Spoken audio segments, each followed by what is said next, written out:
Just turning it on. Before you do, could I ask that I'll go there if I have to, but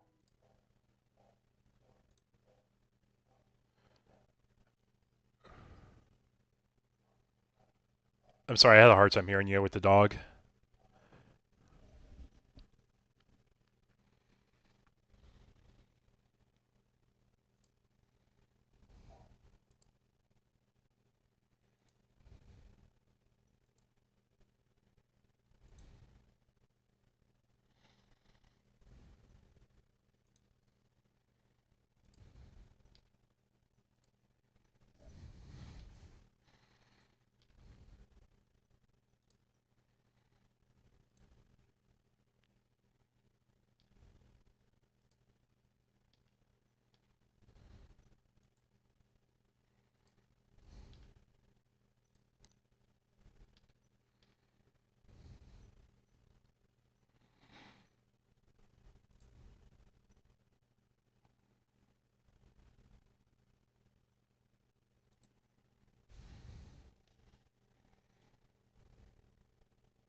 Just a heads up, I think the person is having access issues on Discord, but we still have the 5-minute and 10-minute rules.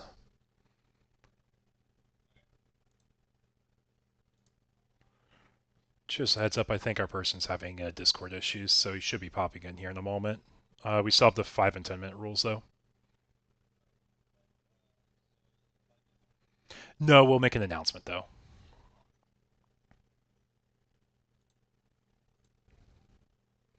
Hey guys, y'all cool if I stream y'all set?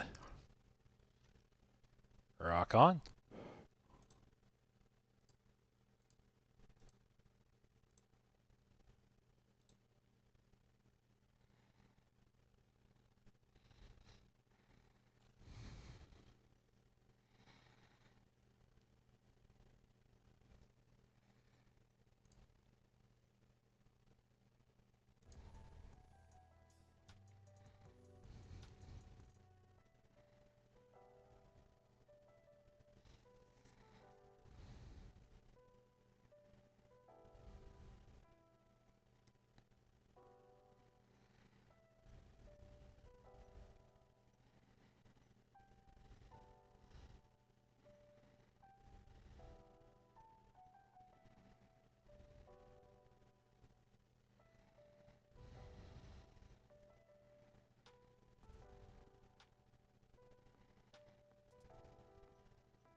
Oh, this is the wrong screen. Let me go ahead and fix that, folks.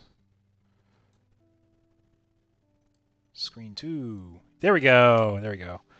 How are we doing tonight, folks? I hope you can hear and see everything all right. Got round 1 of webcam locals. Having access issues. Give me a second, sir. I got you.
Got you in. Cool, cool.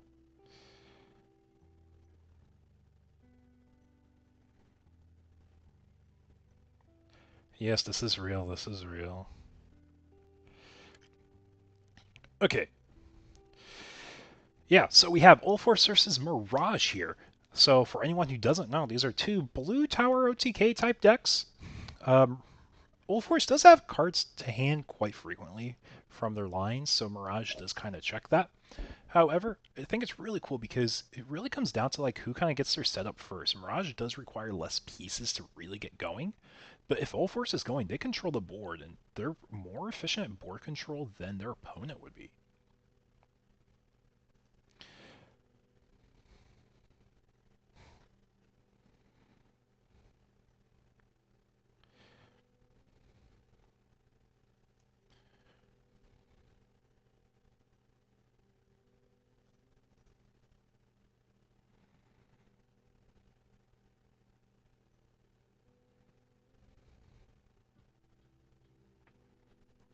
Limitless. Okay. Yeah, so Mirage is actually they got their stack. However, their opponent has basically they're set up for turboing up to Ulforce. So our ideal situation is bouncing the Mirage stack, but with Gao on the field, I believe all the bouncing is level dependent. Because it's level dependent, it basically checks for like the lowest level first.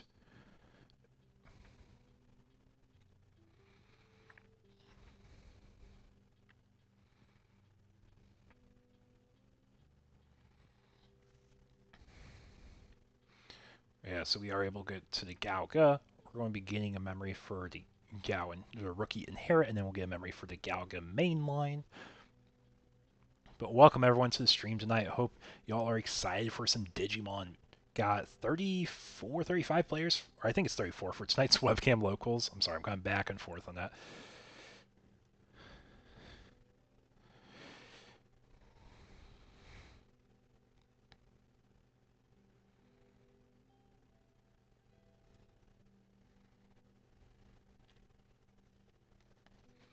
I'm going to just make sure we're tracking memory correctly. And we do have two. We have two arenas. We have the tie. So I think we're playing around Mirage as well as we can so far. By just kind of hiding and raising, make sure we have all our pieces. We could be lacking pieces though too. But once we get our first stack going, I think that's where we can really see the game start shifting here. But that Mirage All Turns effect is really hard to get around. Loading, I know, I know. I was buffering, I was buffering. I have DMs about people trying to join the tournament. I'm trying to make sure they have everything they need to know for tonight. Because my focus is to have the tournament itself running, and then I kind of focus my attention over to the stream after. Yeah, we're able to do the Warp All Force here over that Vmon because it's not an activated ability. We can just go straight into the All Force because it's a mainline ability. So now we get to activate the Wind Digivolving effects of our All Force stack here. So it's actually really smart to sit on that Warp V and Raising. I wasn't even thinking about that as an option. But setting up that Mirage stack, we actually might see a comeback. It is a little rough having one security, though. And that would proc the Ul Force if we do it for the draw effect. But we can go for DP. And if we go for DP, I think we have a way to go over. So I think, what, that's a 2k DP buff on our Ul Force stack?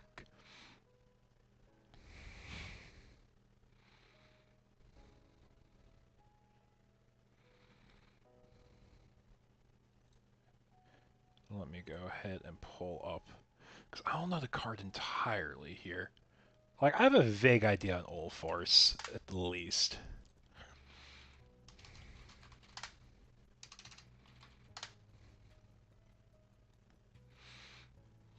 Yeah, I'm pretty sure we tapped the tie for DP, I think is the secondary effect. Yeah, 1k to one of our Digimon if we have a Vidra in play, which Ul Force is a Vidra. But we did get Zudo Ace. So we did have the setup for the level 4, and we were able to ace into Zudo, get rid of the Ul Force stack. And because the card is added to hand by effect, Mirage is able to pass turn. We're going to see double Mirage effects, and then we get a guarantee swing for game here. So the Ace window coming up there. pretty significant. So we see Swanee taking game one in the set. Oh, and I don't think I specified our players. Radioactive is the Old Force player, and Swanee is our Mirage player.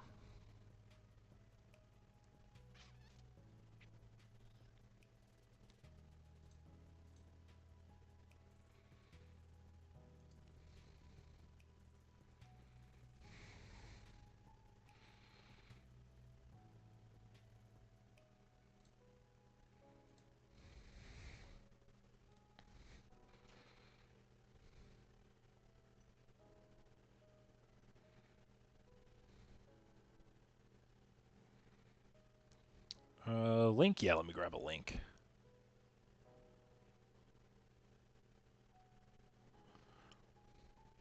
The YouTube link. I go on YouTube here. Go here. I got my live link for y'all. I'll drop that in my chat here.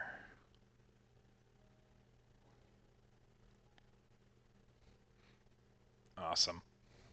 Yeah, going on to game two, though, we open up Wanya, we go into the VMon, and I think I see a Tamer there. It's going to be good long term to have a Davis setup, but I do see training. There is value in training setup.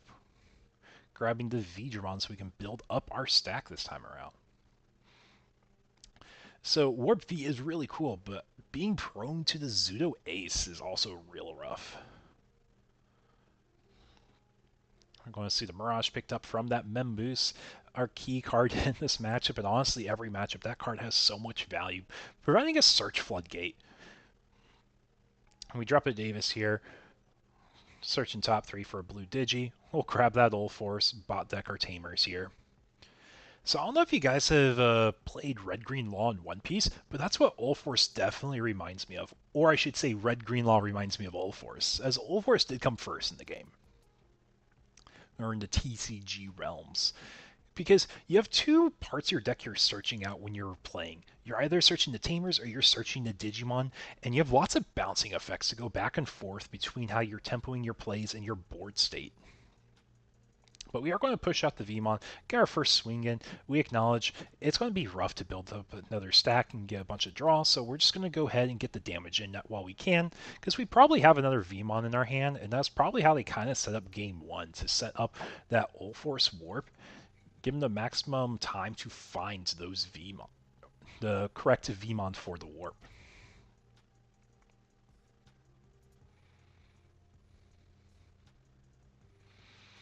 And we're actually just slamming the Arrow V. He said, you know what, my hand's kind of rough. If you have the Zudo, you just kind of have the Zudo here.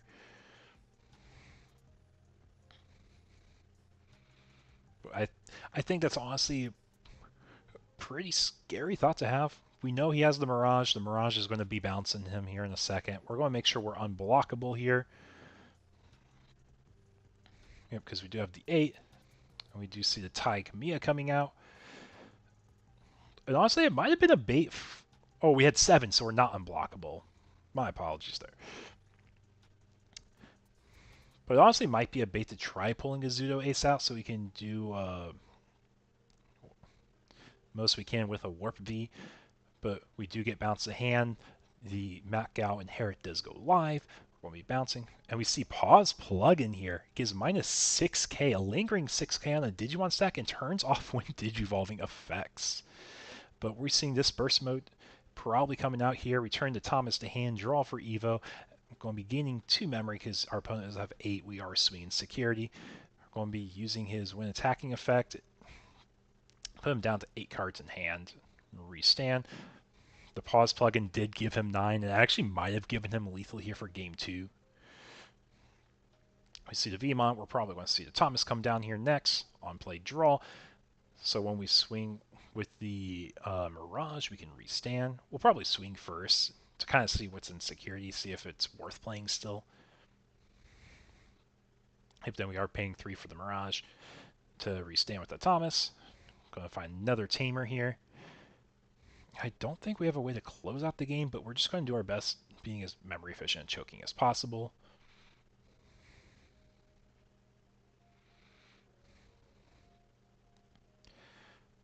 Yep, and then burst mode, it's cost, we add it to hand, trash secured. So really, we're really forced to either have, oh yeah, we're checking for dual tamer cards in hand, get our 2 memory. So we either have to have a hybrid line or we have to have an ace line to catch up with the board state. If we have the hybrid line, we're able to bounce the Mirage using the Old Force effect and attack immediately because the Tamers were in play for a turn. So I think that's what we're looking for here. If we have a rookie, we are going to go into the rookie for free, right? Unless there's a line where you can play the rookie, use digivolving effects on the level 4s and 5s. I can see that happening, but it's a lot more costly. And we can't use a search effect of rookies too. We have to be mindful of that. And I think we just said, hey, this man, I don't have a way to respond to this board. Yeah, let's go ahead and find another table for y'all.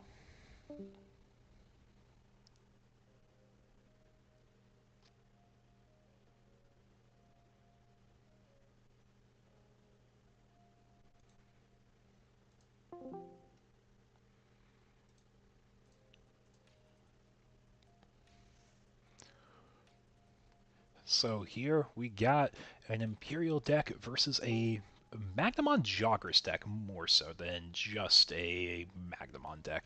Because I do want to point out, we have Davis Kens, we have Pyildras. Who would have thought that just Magnamon being a super hard to deal with blocker would be a really good card to throw in the deck, right? Yeah, it's okay, Brady. It happens. It happens. I tried putting it on because I thought it was cool to see 2 blue tower decks because I thought there would be a little bit more interaction. But sometimes if the 1 tower deck just high rolls, they just kind of high roll, right? I mean, it's a really fast deck, and they had the pieces they needed real badly.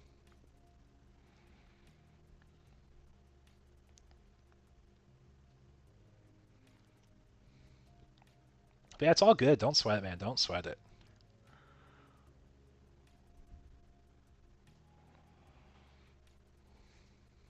Yeah, for any of our VMon fans here, dude, yeah, Swanee's a really good player too. Like, I know him locally, and when I say locally, I mean like I've been to the city he plays in, like 3 hour drive for me. He's a really solid player. He's topped in multiple games, so he's a good. I'll just say a card game player in general.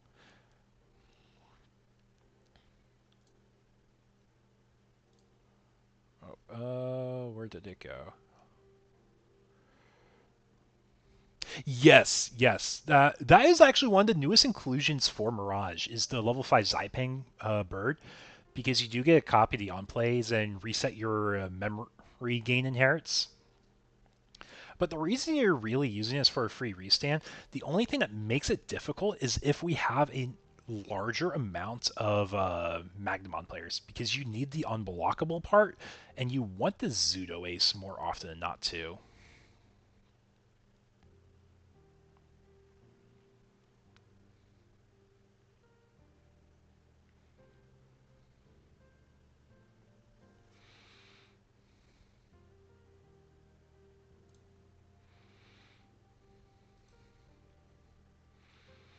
Yeah, can't get them all the time, but it's definitely a good showing still. Definitely a good showing.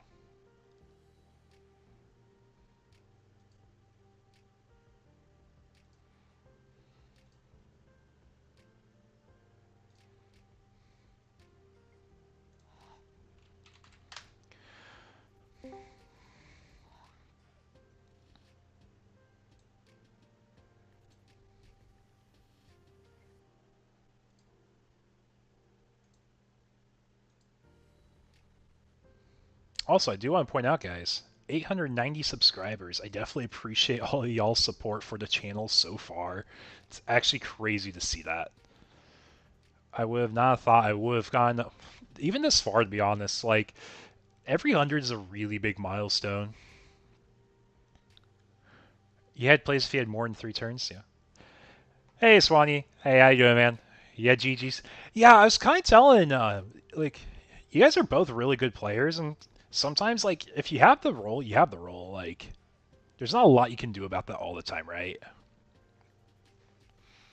Oh, before I forget, I do want to drop this in announcements.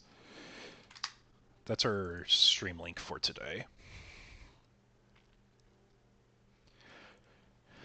But yeah, like the second I hopped in and turned the stream on for game one, I was like, okay, I'm not sure how we're going to come back. And I saw that warp Vmon play. I really liked that warp Vmon play because it's just one of those little things about setting up where it's like if you're careful enough and if that Zudo Ace wasn't in hand, I think you're in a really good spot.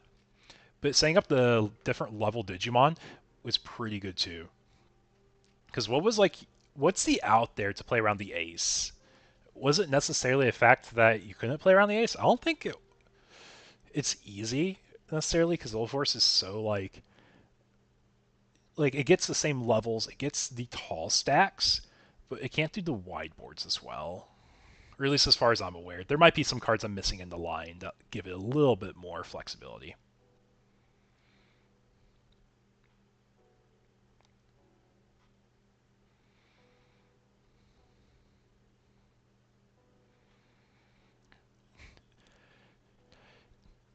Yeah, one day it's all good. It's all good, man.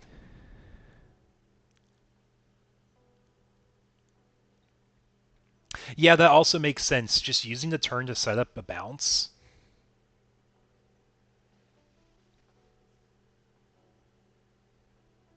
That would make sense. That would make sense. Yeah, just not swinging into the ace play.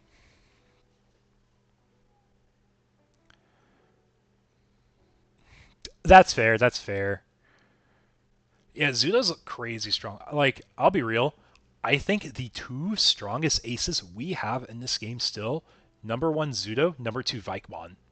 Like, I legit think the Goma line aces are so far ahead in how powerful they are compared to the other ones. And I'm not saying the other ones are bad. Not saying that at all. But I just think those two are so far ahead power level wise. They provide the most, and they're the most generic and splashable. And honestly, like, just game turning aces. Because, like, if you think about Mega Kabu Ace, you can kill a stack, but it requires more setup. Zudo Ace, it doesn't require you to have two stacks on board. It just requires the level 4 on board to hopefully not get removed, to be fair. The Vikemon Ace, it does so much to deter aggro. It's actually crazy, too. And then the yellow recovery ones are good, too. They're very good control late game ones. They don't feel as crazy on the moment, though. You disagree on Vike? That's fine. That's fine. Like, I think, like, in general, aces have been a real big power spike in the game for what they can provide. And the reason I say Vikemon Ace is good, and I've said this in videos, it's absolutely my favorite combo to do Edamon with a Vikemon Ace because that disassembles a Magnamon X stack. Like I've said it a million times in a million different places, but I stand by that being one of the best combos in the game. Edamon gives a lingering 3k, the Vikemon doing a D Digivolve 2, so if they did the vaccine cheese, they they don't have the immunity anymore.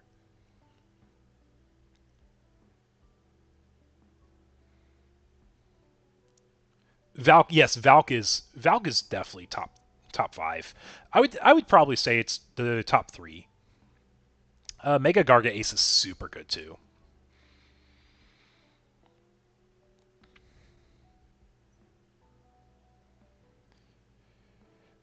Yeah, Truby is definitely top five.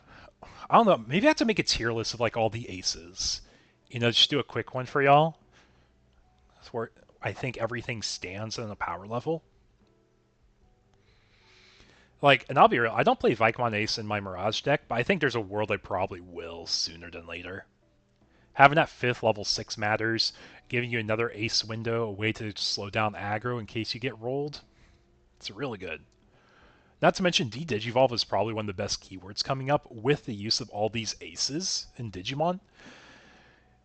D-Digivolve kind of becomes like one of the more memory efficient ways to build up stacks, which I think is kind of funny to think about in hindsight, because D-Digivolve felt like it's such an overvalued keyword early on in the game. But like now with the introduction of aces and when you de-digivolve them, it can provide a lot more. Excuse me.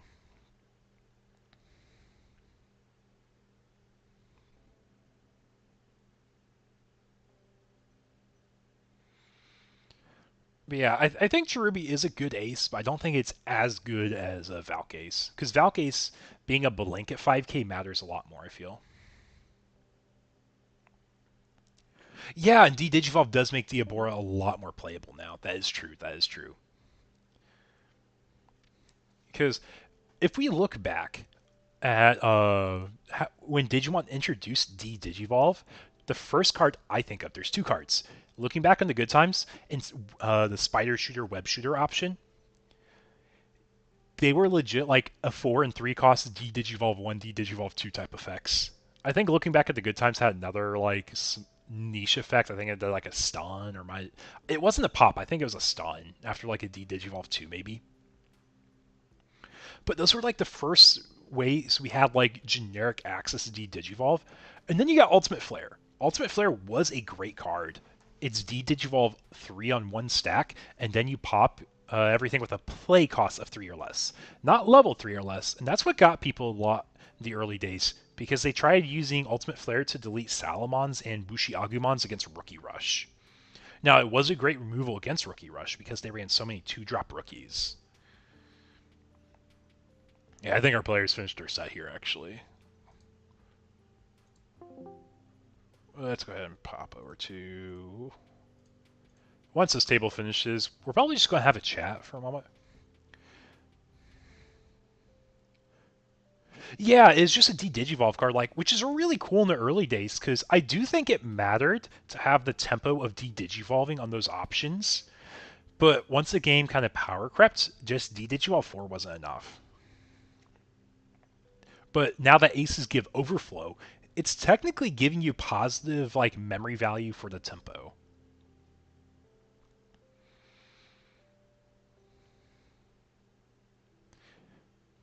Yeah, it looks like our new May player might be taking this set here.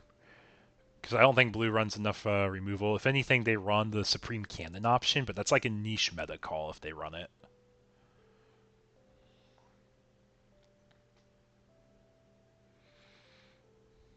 Because like here,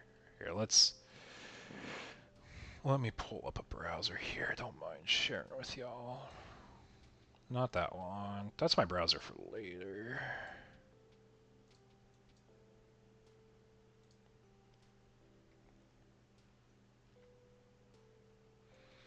Here, I'm gonna just kind of do a little rant.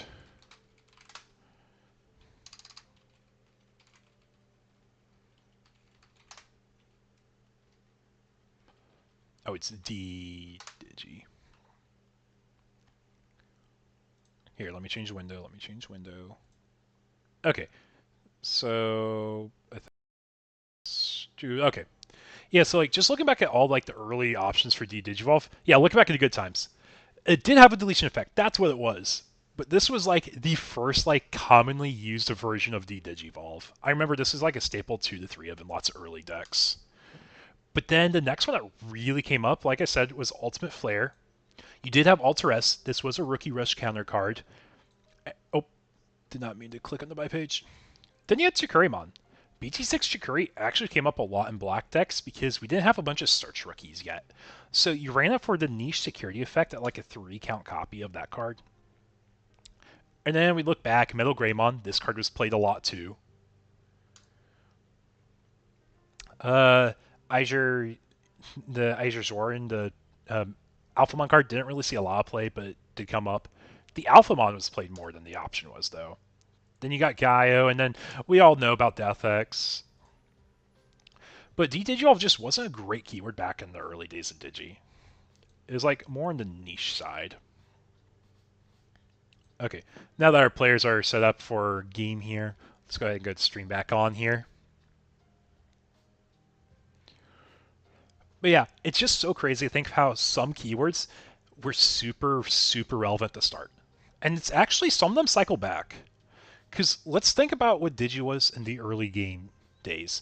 The early days of Digimon, you were so focused on getting your stacks out and controlling the board and being tempo oriented, which is why the Digivolve options were relevant, but blockers were relevant too. And do you know how relevant the keyword blocker is moving forward? Because we have one card that generically gives it. Like, Shoto is such a strong card, not because, like, he himself is a crazy card, but the fact he gives access to one of the most universally, like, defensive keywords in the game. I guess you can argue that is why he is so good, right? Like, it's nothing else about him. It's just the fact that he is a 3 cost give card blocker at end of turn. Combined with Mother, it is crazy. It is really good value. You do have to tap him, so if your opponent Quartzmons your board or uses level 6 Argomon, he does lock the ability of giving blocker.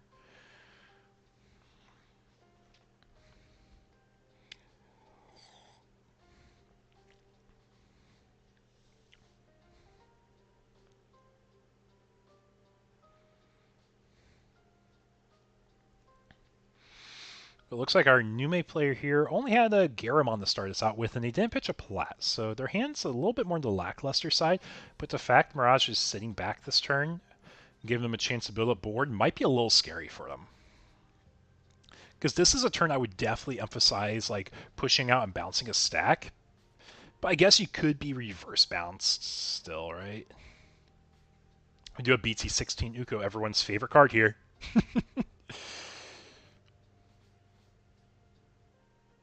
Oh, make sure my judges are good.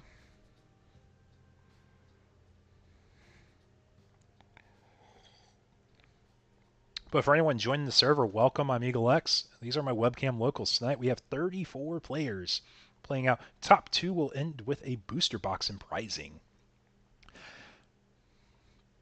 So really excited to have a big turnout tonight. We are capped at 5 rounds, so there is a chance we have 2 players with the same record in the night, but we accommodate that by giving them the same amount of prizing.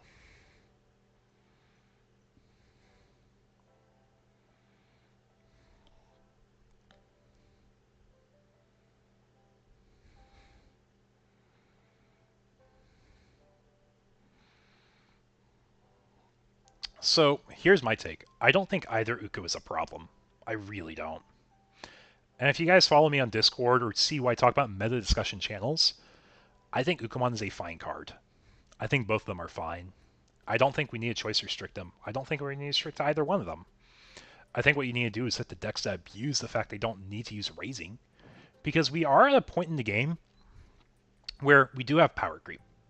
And we have to define what we want the floors of power creep to be. And I think Ukomon is a good example of what aggro can look like. But it does have a cost. It has the cost of not being able to build in raising. But the decks that abuse it don't need to build in raising. Hybrid decks and Nume. So what do we really hate?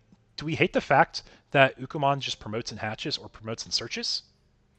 Or do we hate the fact that we get rushed down by a deck that can DP drain and destroy boards, has constant recursion, and honestly has the best toolbox at top ends? You can run Venusmon, you can run Zulong Ace, you can run Cherubi Ace, you can run Valk Ace, you can run Edamon. Like, you're not punished from anything in Numemon from not building and raising. And that's the issue with that deck. So, and here's the thing, like, if you hit Ukomon, it doesn't matter. If you choice restrict Ukomon, it doesn't matter. Nume will still be one of the best decks in the format. This deck was playable with only 4 promo Ukomon. But would you ever play this deck if you didn't have a Nume X? I would play this deck without Monze X. I would, straight up. You run 4 Edamons, and then you emphasize the Ace package at the top end. And you're not really changing the identity of Nume as much. It's the memory fixing problem you don't like. That's fair, honestly. Because, like, it gives you enough memory to hybrid. We saw the. Do you guys remember the Agumon decks? Or, like, the yellow red hybrid decks that would run the Marcus base with Agumons? That deck used Promo Uko because it gave you 2 memory at start of turn if you got choked at 1. And what 2 memory does is it lets you use a hybrid. So if you had 2 Tamers out, and they aren't memory plusers per se, let's just say they're 2 BT12 Marcuses, you can raise an Uko. You can then use a hybrid over one of the Marcuses. Or if you raise and had BT13 Agu, you raise him. You can raise a Marcus. It lets you be very memory efficient, though. That's what it was at the end of the day. So I do see that that is a very good value part it generates. But it does have lots of counterplay too. You can run memory blockers.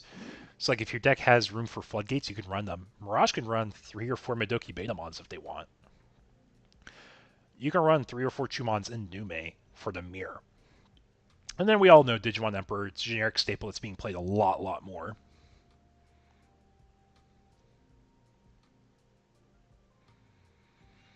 Now, I do think it will be funny next set seeing a BT, was it BT7 Kokua popping up more. Not so much a pitchfork as much as, yeah, these cards are should probably be looked at, but the meta is meta and you gotta adjust for it. Yeah, it is. I mean, there is a balance point between what's meta and how long something's meta for. Like, is Nume a problem? Yes, Nume is a problem, and I will acknowledge that. I'm not denying Nume is an overtuned deck.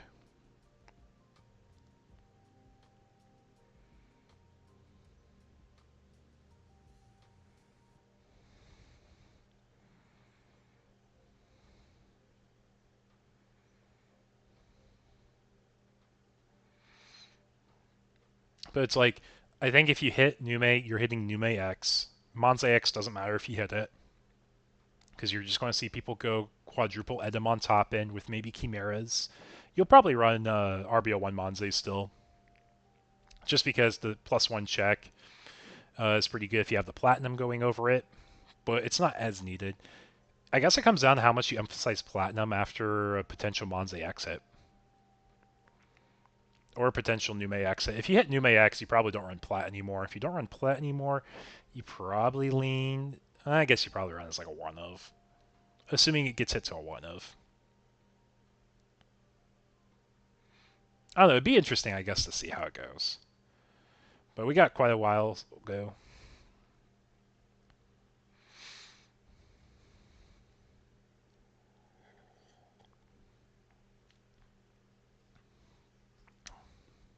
But for anyone joining the stream tonight, welcome, welcome. I hope you guys are enjoying the games. I know I've been ranting to you guys more than I've actually been watching the games. But that's part of the fun, just interacting with y'all.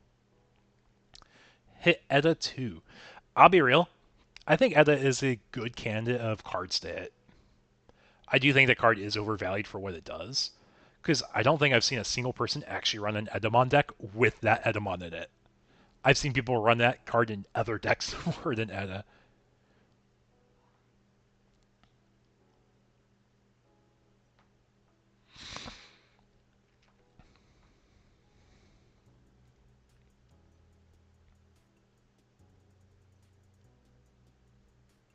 It looks like we're kind of struggling to get our board established because Mirage is just bouncing us, which is really good for the Mirage player because the deletion effects in Nume don't ever get a proc. And that's what matters more, honestly.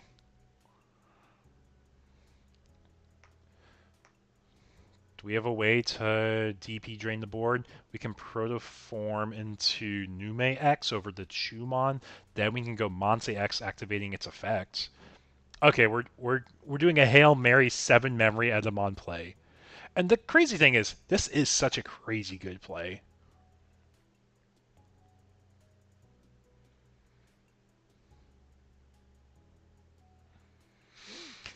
Well, the Raji Ludamon requires more setup, and it makes you go -1 in hand. Because you don't draw for Evo, you pay 2, but you have to have the level 5 on field already. Edamon, you don't need any investment on the board. I do love seeing Edamon and Omnizoo. I think that's really neat. It's probably one of my favorite interactions for Omnizoo. Yep, and we do see the Valk effects.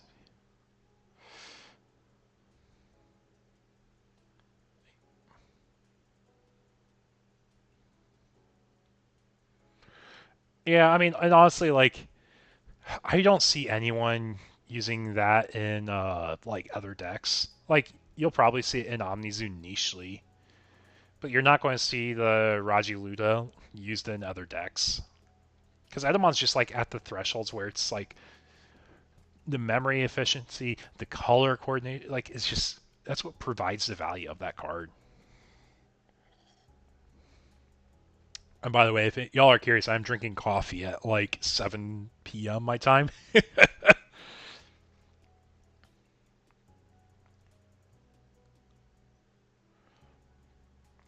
Yeah, so this could be game here. Let's see how the board is set up. So we got 3 rookies in the Valk, 4 security. So 1D swings, we do have to get at the Valk if we were trying to go for game right here, right now. And I think we've been seeing lots less use of the Rush Satsuki Nume.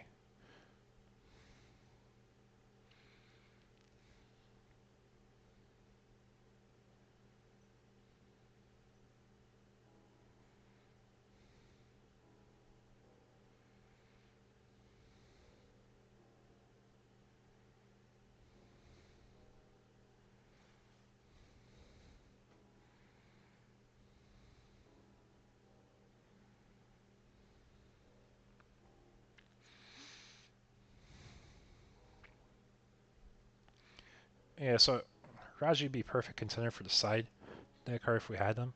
So, okay, this might be my hot take. I think Digimon's at a point where we can introduce a side deck with no downside now. I think strategies are so varied in what we actually see played out now that a 5 card side deck would be probably fine to add to the game.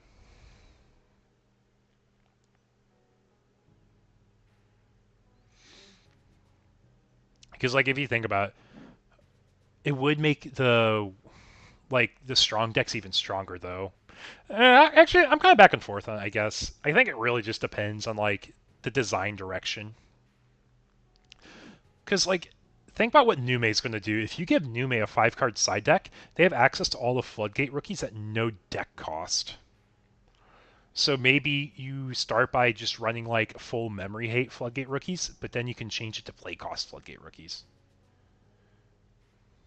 Yeah, you would. That would definitely be a side deck card of all times, the Imperial Ace, so you don't main deck it anymore. I mean, I don't know if y'all seen, but like we're talking about doing some fun like alternate format decks where we would get rid of the ban list entirely, let every card use that 4 copies that people want. I think if we do that, we have to have a side deck because the strategies are so polar. You have to at least be able to side out for the really like absurd matchups.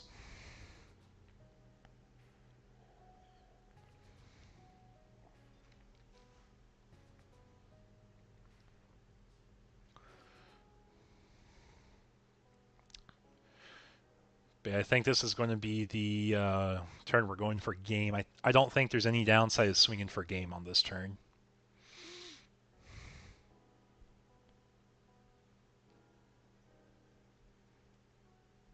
Yeah, we're going to play with that Chikuri so we can't be Death X in case we somehow don't win this turn. 2 checks. We do die to that first check. No deletion effects on this stack, though. The Valk will gain +1 check in case it matters. This crashes, so we can swing rookie, rookie. Then, yep, rookie swing. It's a Thomas, and the Valk goes for game. It's the Valk going for game, not Chikuri there. But yeah, that is board. That is game on board. Here, let's hop over to this channel here. And let's see. Okay, so yeah, we got 5 rounds still for tonight. There we go. This is one. But yeah, so for anyone who's not aware in my server, something we have going on is we do have a battle pass going on. This is going to be ending pretty soon, and when we end season 1, we're going to be taking a week off, and then we're going to start season two's battle pass. I haven't posted these details yet, but I will be having them sooner than later. We're going to be introducing some new pricing to the battle pass, and I'm trying to make it so it's more of a loyalty program than anything else. So you guys are probably going to see more free entries on the battle pass than we saw like heavy pricing products on like the old one. Because if you looked on season 1 battle pass, like it's pretty light starting at the bottom, and then free entry and packs, promo pack. This was kind of like it's kind of a mid-pricing. I'll be honest. But then you get to 12 packs, and then you get to a full box, and then you get custom sleeves. I'm going to be changing this up a little bit. But the intended value of like the Battle Pass Season 2 is I want to make every single rank have a free entry for webcam locals, or if you like product, 3 packs of a set. Sorry, try to articulate my thoughts. But that's going to be like kind of my main thought process for how I'm going to be doing Season 2's Battle Pass. If you guys like that, let me know. If you guys think I can do something better, don't be afraid to leave it in the suggestion box channel. That's what it's for on this server. Suggestion box. Where is it? Right here. I take it. I take suggestions from y'all, and I try to do the best I can for making a pleasant experience for everyone.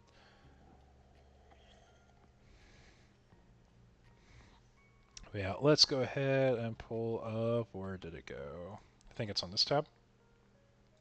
I could just pull it up again. Play Limitless Digimon, 34 players tonight. And we are in overtime. We got one table left. And they do have an extension, I think, too.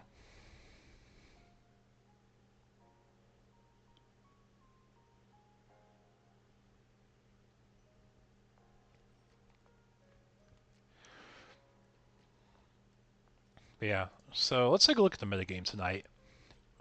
Got Imperial as the most popular deck, kind of like last week. Got Nume as the next most popular, Mirage following it. Then we have a pretty good mix after that. So when we only have what, like 12 of 34 spots, just short of or just around a third of the players tonight are playing like the quote unquote tier 1 decks. It's not bad. I think it's an okay mix. It's an okay mix. You got some birds, you got yellow vaccine. That's probably Magnum on X technically, so I guess got a little bit more Magna. But we got some tyrants, got Belf, which is probably Demon Lords. Bielsa, I think that actually is a Bielsa player. We got Aluga, got Jesmon, got Vmon armor. It's probably Magnamon, just kind of dubbed the wrong name. But I can see what the rough metagame is here. Of course, I'm not going to say who's playing what necessarily. If you've seen some on the stream, you see some on the stream. Got 2 decks under the other category. That's interesting. But for anyone who's new here on the server, I try to keep track of like who's doing well, make it a real cool conversation. I make the top 8 graphics every single week. Last week, Amos won playing a black-based Numemon, and we actually ended in 4 rounds with 34 players.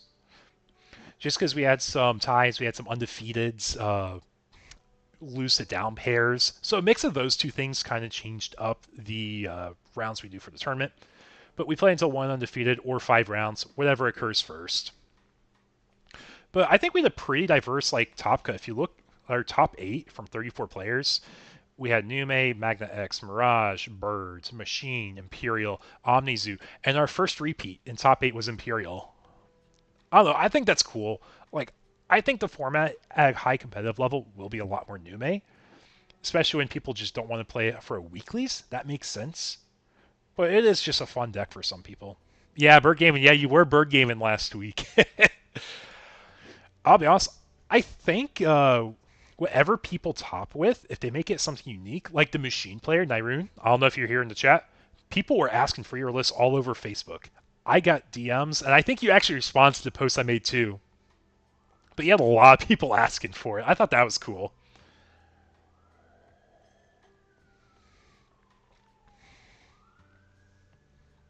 But yeah, week before we did have Birds win. 33 players. Birds did take it all. One of our Dallas folks actually, Yeoman or Dash. But yeah, but also again, pretty diverse meta. The only duplicate we had was Demon Lords. Week before that, this was our special ban list event, so we had a little bit different of a top end than we probably normally would. We wouldn't see this many Demon Lords. But I thought it was cool. We've had the red yellow Sylphie list make top 8 2 weeks in a row. Anyways, let's see. Where are we at here? Yeah, table still finish up. That's all good. But yeah, 34 players tonight. Absolutely love seeing the communities grow here. Oh, I got a lot of things on the screen. Nothing I don't mind y'all seeing. Where did my tab go?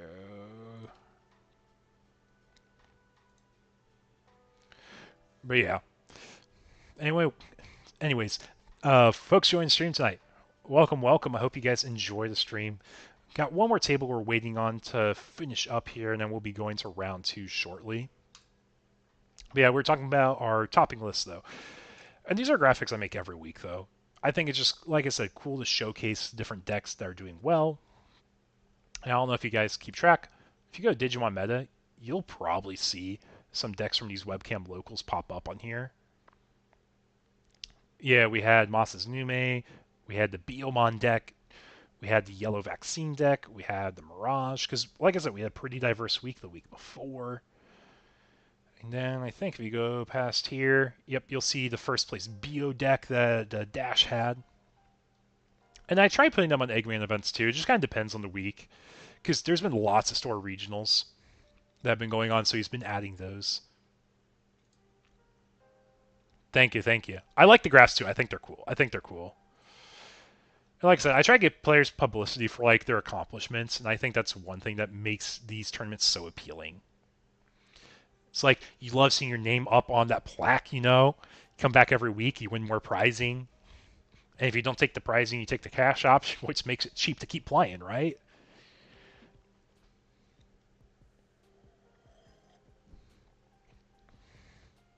Anyways, that being said, folks, I'll be right back when I refill my coffee, and we'll have round 2 shortly.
Drop the Discord. I got you. Give me just a second. I'll drop the Discord link for you.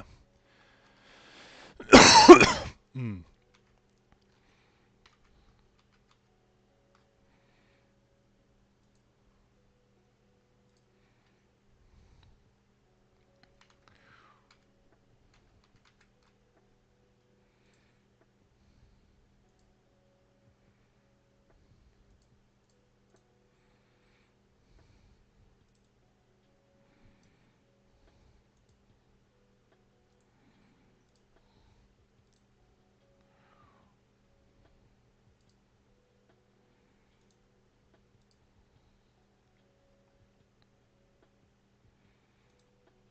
And a link for the server. Copy link. Go to stream. No worries. If y'all can hear me, it's all good. I'm well aware.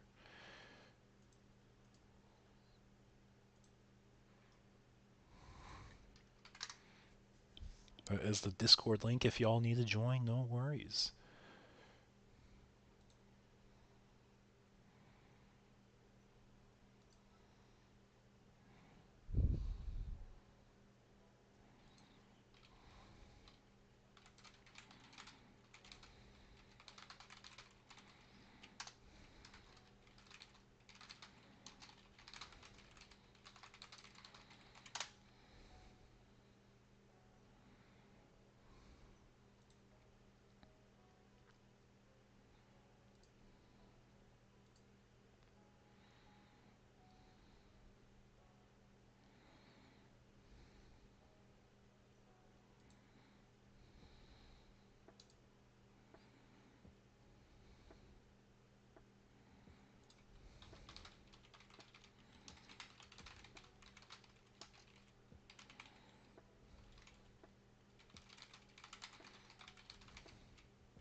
Okay, folks, round 2 pairings are up.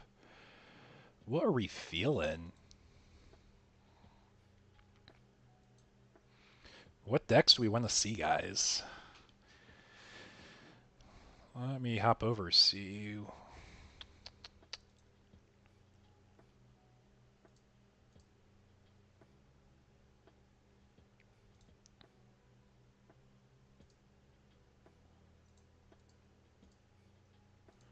Closing out some of my extra tabs because I have so much open right now. Oops.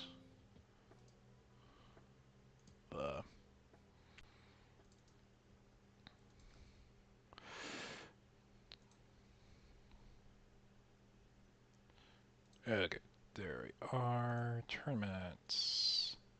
Pull up our pairings, see what we got for today. A little sloppy on the streaming today. I apologize on that, folks.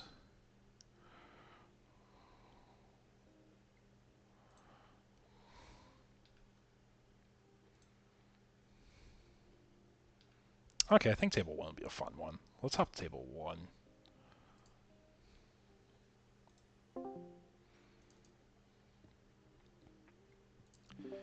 Hey, we all cool if I stream today's set here? Say again. You cool if I stream you a set today? Oh yeah, yeah. Totally Cool, cool. Yeah. cool, cool. Yeah, the other person has a moment still. Got 2 minutes for set and then the 5 minutes for game. So, Okay. but if you have any judge questions, don't be afraid to ping a judge. I'll have my headset on mute during the round. All right. Hey, sounds great.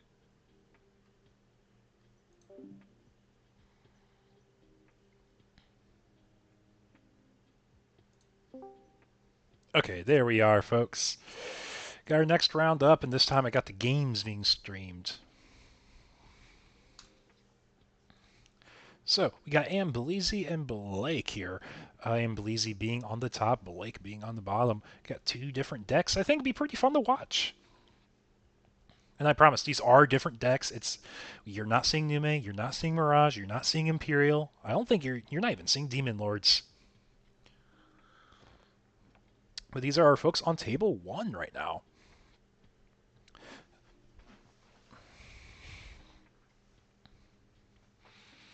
But doing a high roll, see who goes first. We got an 8, and we got an 8, I think, there. But presenting cuts to our opponents. We're going to be starting off shortly.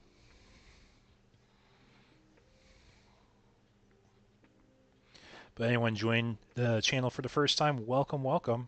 Yes, that's right. I'll be real. I'm a little off today. I'm a little messy today, if you can't tell. But we are. We're playing some Digimon, watching some Digimon. We're having some good vibes here, just talking. Because honestly, I can talk the entire time with y'all if you ever want me to.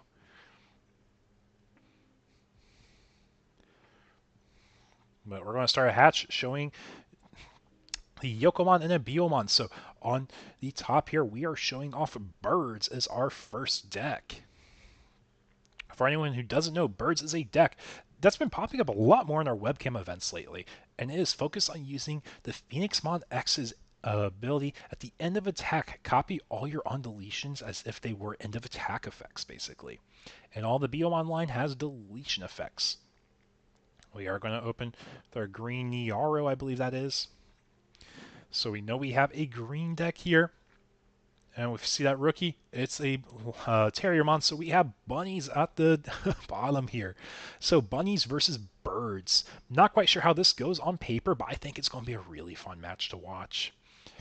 Because bunnies try controlling the field, birds don't mind being deleted. Yeah, and we got our Henry Wong played out here. I believe he is our fixer, and I believe he also provides some cost reduction when you go into your Gargaline cards. So now we're debating, like, is it worth raising? We don't really have many when digivolving effects we want to use with birds, and we don't have to start a main effect on this BO. Because this is our on-play searching BO. Yeah, birds is probably one of those decks where you really have to explain to your opponent, hey, these are the effects I'm going to be doing here. Just so you know what's up. So we're going to swing security with the Birdra. It's going to check into the Garga Ace here. 13k body. So we are going to be crashing using our deletion effects.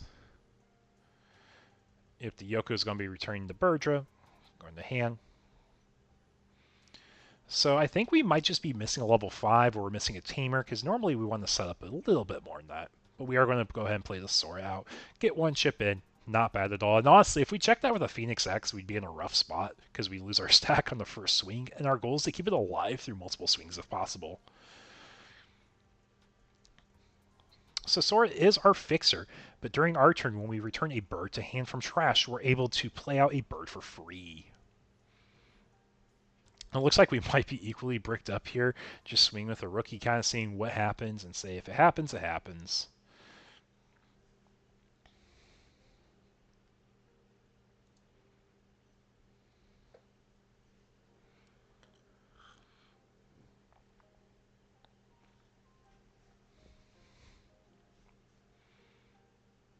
And just make sure we're not missing any effects there.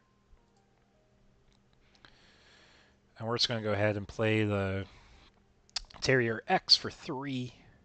and play another Terrier X for 3. We might be going Rookie Rush versing the birds here, guys. Our control style deck is going to be pushing an aggressive Rookie base. So we are going to hatch the Yoko after we get fixed to 3 thanks to the Sora. I don't think birds really have a way to answer a wide rookie board like that offhand. Or at least from nothing, I don't think they have a way to. They can run Crimson Blaze. That is a pretty common tech we see played in our Biomon decks or bird decks. But we do have to get into it first, too. Playing EX1 Biomon for 3, crack the training, go into our level 4 for 2 less, go into the bird.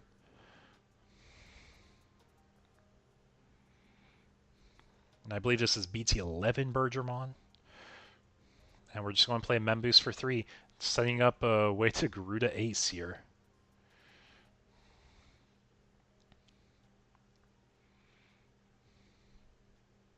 And we are picking up the Biomon here. This is the Searching Biomon on Play Search. For Avian Trait, I think is what this one searches for. And then it searches for one of the Tamers, I believe, as well, the Akiho. So we're going to hatch our Niara. Yeah, we're just going to commit. We're going security. We're going all the way in.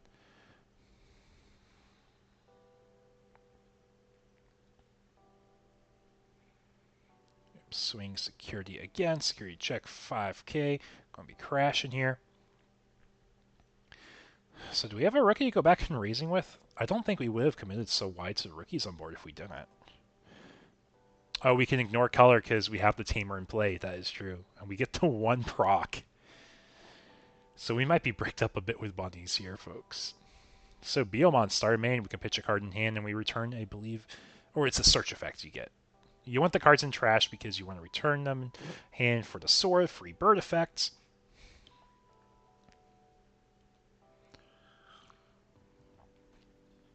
So both are good targets here, the Garuda X and the Phoenix X. We are opting for Garuda X here.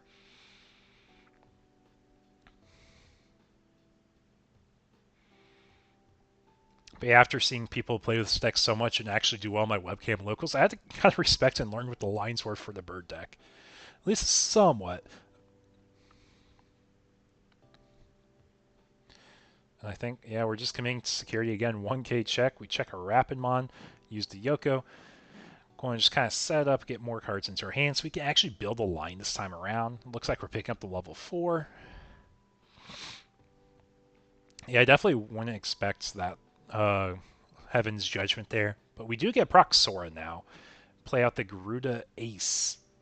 On play, we get to cheat out a Red Tamer. You're going to see us cheat out that Sora again. And I believe we go Garuda X to give himself a rush, right? Yep, Garuda Flicker. Target himself for the effect. And we can add back a bird, which we are adding back a Biomon, it looks like. And when we do that, we can proc Sora.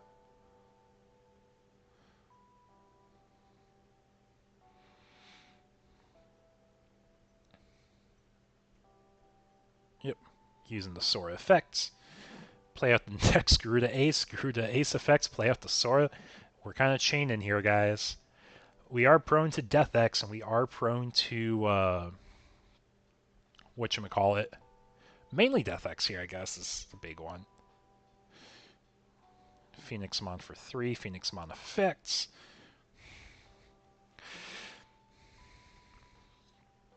Yep, and this deck can attack thanks to Garuda X. Heaven's Judgment, minus 12k on the stack, and we're going to be overflowing 3 regardless what we check here. Yep, so we're going to resolve our on deletions. Garuda X, we're going to trash the top security, sir. So we're going to be trashing that Rapid. Phoenix X on deletion.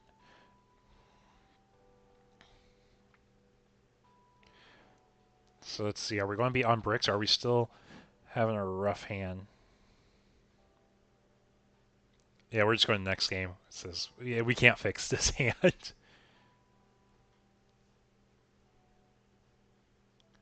You're not going to be showing everything you had in store yet, just because it was game one. You want to maybe hide some tech choices, but seeing two Heaven's Judgments was quite a bit still. So my guess is we just had no top end, or we had no baseline to get to our top end. Might have been stuck on just awkward level fives.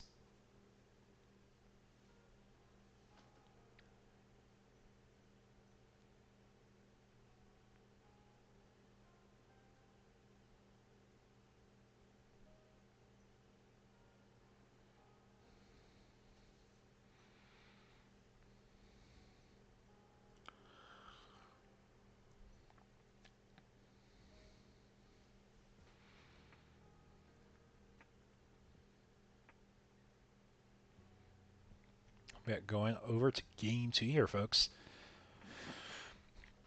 So I don't know if you guys have paid attention. The quality of starter decks pretty darn good nowadays in Digimon. Because if we look how meta relevant they are, DigiPanda actually had a really cool video going over that. But starter decks have been way more relevant and just like playability and the longevity of the cards. Because our last starter decks, what were they? They were Bunnies and Bielsa. Oh, and the Ace starter decks, and all four of them are still very playable today, which I think is a great way to show like introduction for players. The advanced starters doing way more than like the average starter deck is totally fine, especially since they kind of come at a premium price. So that's kind of where Bunnies and Bielsa come into play, right? And they're really easy to upgrade too, because like the Bielsa one, you just add some SRs and like some old commons on commons. We're going to start out Terriermon and Double Typhoon. This game's going a lot better for our Bunnies player. Excuse me. We'll be adding the Star Deck Rapidmon to our hand, bot decking the rest because there's no Tamer to add at least, or BT8 Rapid. Sorry, that's BT8 Rapid. But we're able to get a very aggressive line set for this next turn. If we use the Double Typhoon to play the Lop Terrier for free, we can give Alliance. If we have the Sardek Lopmon, we can just get a free search. It just really depends on what we need to set up here. But we're going to open up Hyoko as always. Are we reverse bricked this game? I don't want to show two bricks games in a row, but I think we might be looking at something like that. Oh no, we're just asking clarity on opponent's effects. Yeah, there's two decks, I'll be honest, I think could probably pop back into the meta. We haven't seen a lot of Magnet X, and because of that, I think it's actually fine to bring Devas and or Levia. Because they answer wideboards, they answer special summon decks pretty well.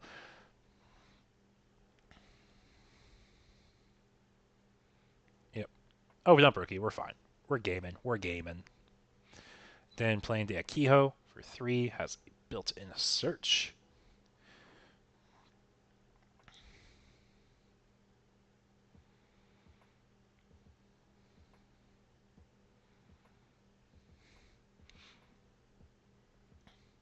I'll be grabbing, what is that, Quiyamon, I believe that one is.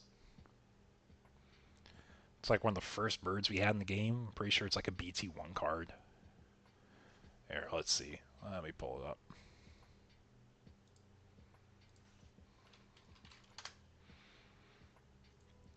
There's a Quiyamon from BT13, I believe, actually.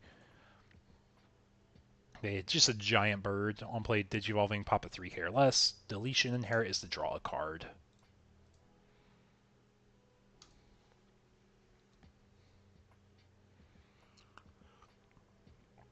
And we're just going to be able to stack up and raising. So if we push out this Terriermon, I believe this is one that plays a Tamer for cheaper.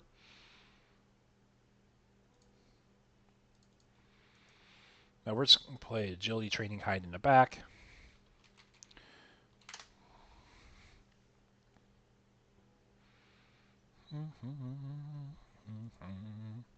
Yeah, you reduce a green Tamer by 2.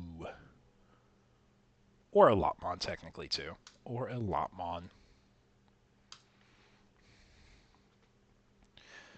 And we are cracking Double Typhoon. We're going to be searching for more Garga line cards. So we got the Garga Ace, we got the Rapid, and we got Terrier X and Terrier here. Choose to grab an Ace. Honestly, one of the strongest cards in the deck, as it just has a Warp Ace effect, which I think is really neat.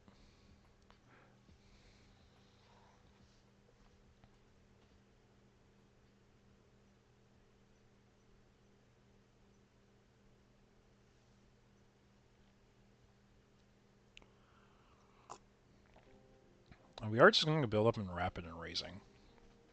Using its alternative evolution costs, the black box going over a Terrier for 3.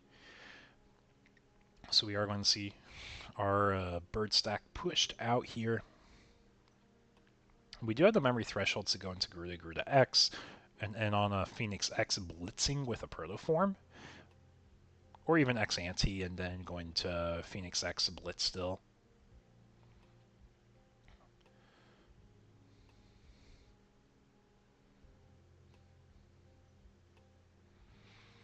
This is round 2 of our webcam locals for anyone joining us tonight. Hope you guys are enjoying the games. If there's any decks you want to see, feel free to drop them in requests in the channel comments here on the stream. I'll do my best to pull them up for y'all. So we are going to commit into the swing with our Garuda X.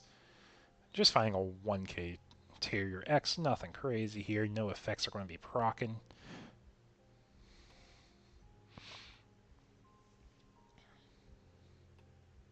So, are we just going to go into a Phoenix X? Or just Phoenix? Yeah, I'm going to go into a Phoenix. Use its effect. Play out the Sora.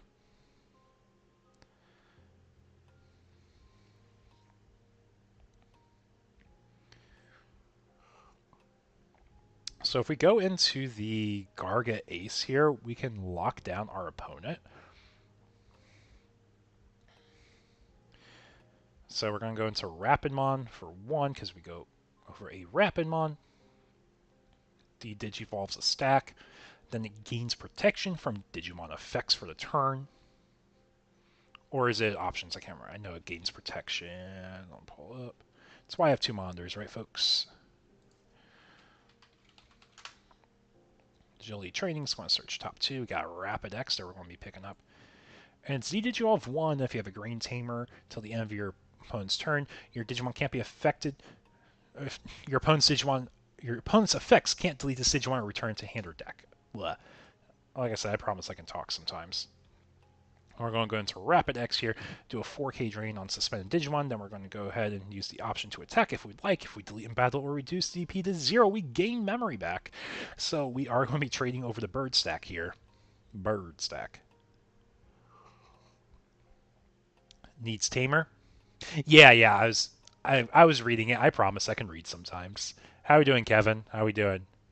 One of my few official chat mods. Whoa, that was back in the days of what, like we had BT10, BT8 webcam locals. I was doing things on Tuesdays originally, but we kind of moved them to Mondays because it worked better for folks.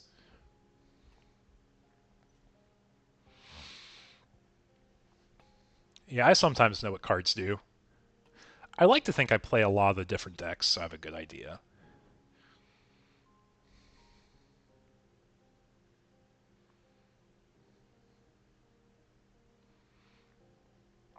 Yeah, this is our table 1 in round 2 right now.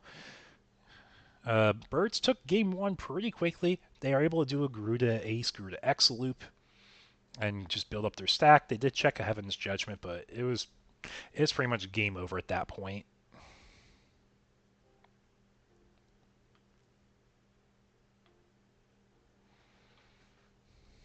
I'm pretty sure the Sora has to be during your turn.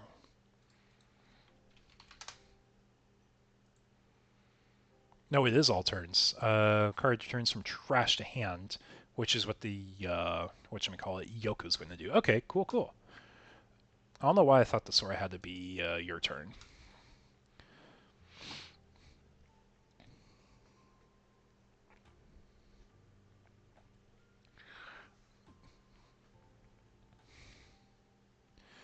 Yep, and we are going to go ahead, build and raise in as we start our turn. Do have that rapid X, which could be problematic. But I don't think it really matters unless you kind of stack their all turns effects. It just makes trading into it pretty difficult.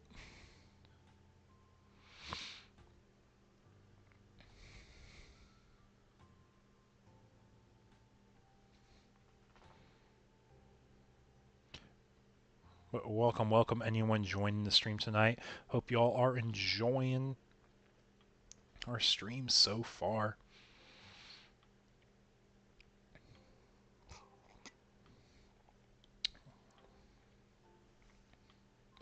So I think it's kind of interesting. If you look at bird decks, you probably don't see lots of red memory boosts, and you see them opt for the trainings. Reason why you would opt for trainings, first of all, uh, it's very cost efficient. It is actually 100% cost efficient, as if you get the reduction by 2, you're paying back for its full effect. But secondly, you have to start a main phase Biomon that does your deeper search, so you don't really need to pay the 3 memory for it. Plus, memory blockers are a lot more relevant than cost reduction gates are right now. So it just kind of makes sense for the deck build that you want to save the space, you rather have more cards, and you already have a rookie that does the effect you care about for the red memory boost. We are going to go into our Alliance Lotmon and Raising here. So with 1 memory, there's not a lot we can do that I can think of at least. Rapid X just a nice wall. It's kind of sticky, so we're just going to be swinging security. And we don't have blockers, so we're not scared of Garuda Ace coming out here.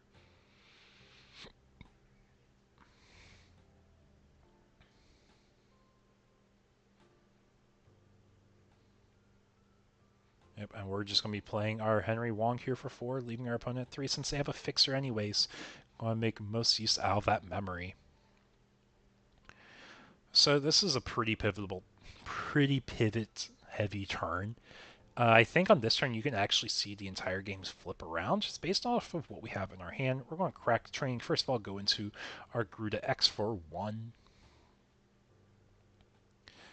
Yep, going to be adding back our Garuda Ace.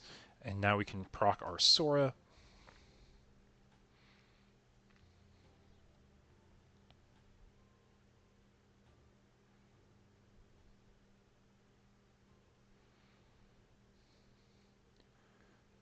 Yep.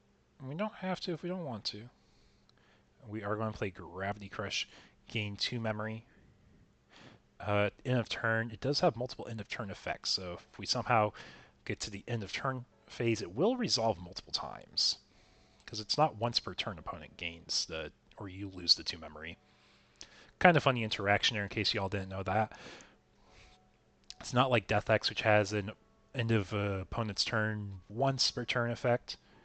It can go multiple times. Yep, using our Kiho to target our Birdramon. I believe it gives on deletion play a Biomon now. That is from our Phoenix ability.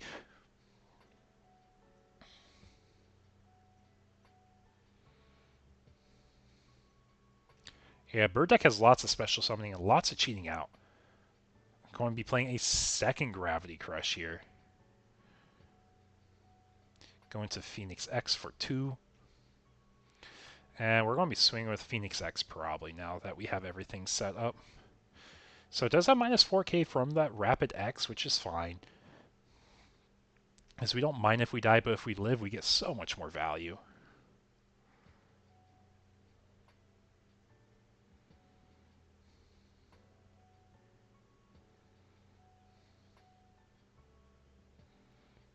Yep, and we are going to get aced here.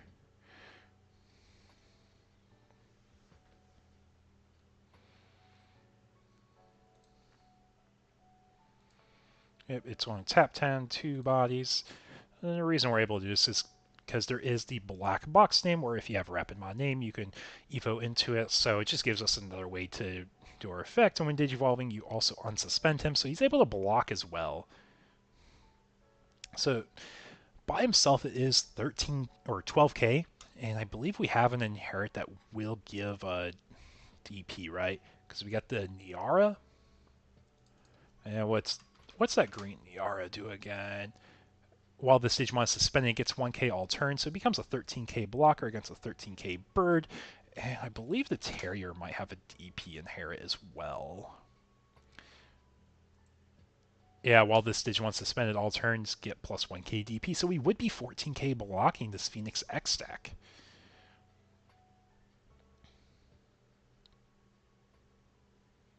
Yep, on deletion. He does have deletion from the Garuda X. We will be getting memory, we will be getting draws. And Phoenix X has a deletion. I believe Phoenix plays out not a tamer, a bird as well. Yeah, you play 11k or less, and based on security, you reduce, I believe, right? Then you delete Digimon DP less than or equal to the effect you're playing out from. Yeah, so you won't be able to pop the Garga Ace, but you do get you out another body. And we are cheating out the Phoenix. Phoenix has on play. If your opponent has 3 or fewer security cards deleted, Digimon with the lowest DP, so we will be able to delete the stack here. It's going to be Overflow 4, going up to 6 memory. So the Ace being a really good defensive play, but it also does enable our opponent to extend their turn a bit more. Going to be returning to Garuda X, thanks to Yokomon effect. Now Sora effect gets cheat out bird from hand. We're going to cheat out Garuda Ace. Garuda Ace effect gets cheat out Tamer. We're going to cheating out that Sora again. We can go into the Garuda X. We just add it back to our hand, and we can flicker Rush again on the stack. Gosh, that's a lot to say, folks.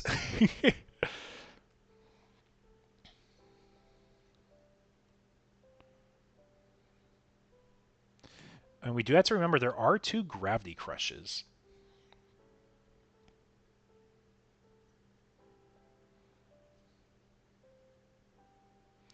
Yep, so we're going to Garuda X here. Garuda X will let us pick up a bird from trash. So we're going to check our hand and make sure what resources we have. But we can proc our Sora's all turns effect again.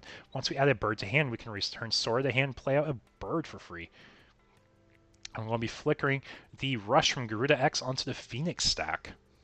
We're going to be adding Sora to hand probably. Yeah, Sora's going back to hand. We're just going to cash that in now. Play out Garuda Ace, Garuda Ace. We're going to play out that Sora again. We have Rush in the Phoenix stack thanks to Garuda X. So we're going to go Phoenix X probably over the stack here.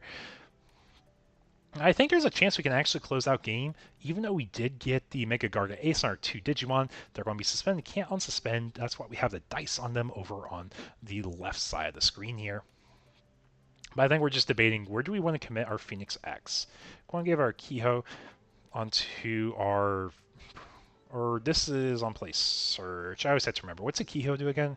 She gives on deletion play a BO at some point, I believe. I think it might be a start main phase, or actually might be on play start main. Anyways, as I was saying, we are going to go ahead and commit into the Phoenix X over our Phoenixmon here. When we play by effect, we give something Rush. Gosh, who here has played birds? Birds do a lot of things, right?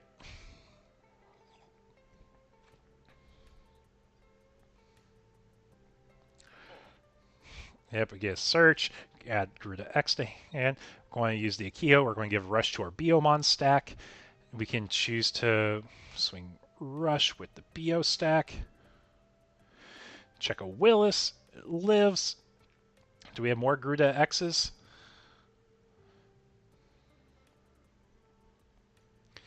Birds did take game 1, so if they're able to close out right now, they are able to steal game 2 potentially. So I think we need a Garuda X to go over to Garuda Ace, and then when we do that, we protoform into Phoenix X. Swing security? Well, it's not quite game yet, but we are going to flicker the Rush. But we won't have that. We got double Gravity Crush giving end of turn. Lose 2 memory, and we're going to do that twice. Basically makes up for that memory we got from the Garga Ace. So Death X is very free right now. And we're going to say it's Lotmon versus the world of birds, right? You guys ever see the movie, or technically it's based off a poem, The Birds? I remember reading that in, whatchamacallit, like high school. That low-key made me scared of flocks of birds for a moment. But that's what kind of reminds me of here. So we're going to be tapping 2 bodies, give 5k drains to 2 Digimon stacks. or up to 3 Digimon stacks. We tap 2 of them regardless.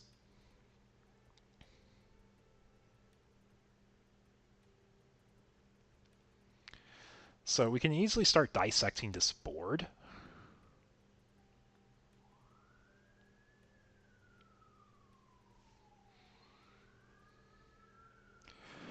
Gosh, like I said, that was a mouthful of things to say for a bird deck.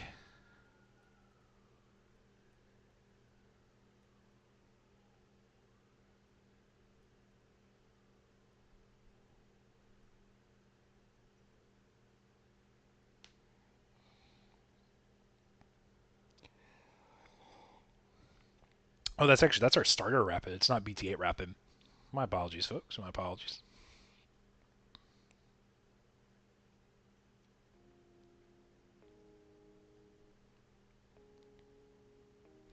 Yep, and we're just going to go into Rapid X right away. So all our opponents suspend Digimon. Going to be 4K drained. We do suspend 1.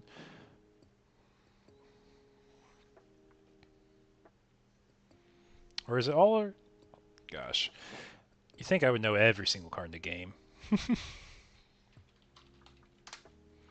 Actually, it might just be a tap all. Yeah, suspend all, then 4K drain every suspended one. You gain 2 memory when you delete a Digimon by DP, drain, or battle. So, we are slowly addressing board, and we got Heaven's Judgment here for 7. Going to be proccing it 3 times, once for the initial effect and 1 for every additional color, which is yellow and green. So we're going to be doing 12, 18k of DP drain, and we can spread it in increments of 6 across the board. Yep, and we're going to be getting that stack with the ace, or double ace, because we do have the all turn suspend 4k drain. So the math does work out, so we're not passing turn with Rapid X here.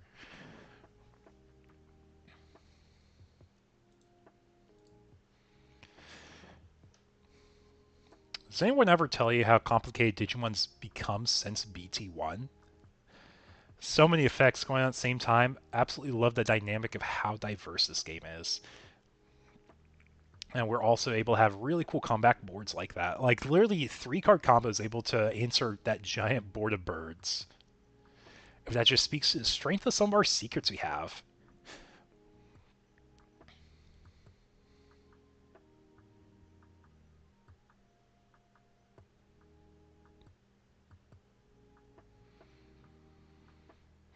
So how's everyone's tournament runs tonight?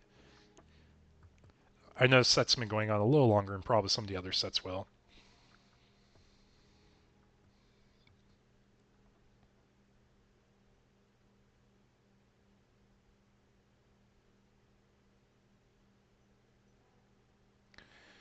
So what can we do from here? So we are going to be trading over something with a swing, just because we do have the DP in our favor, but we are scared of what they can spit out still. So Rapid X is going to be swinging. It's really big from all our inherits. On top of that, we got the 4K drain. We are going to Garuda Ace here. Draw. We're going to go ahead and be playing out a Tamer for free. Play out another Sora. So we're going to be able to flicker out a really big board next turn. Phoenix X is going to die here. Then we're going to be cheating out another Sora. So we have 3 Soras ready to go. So we can start looping pretty effectively here.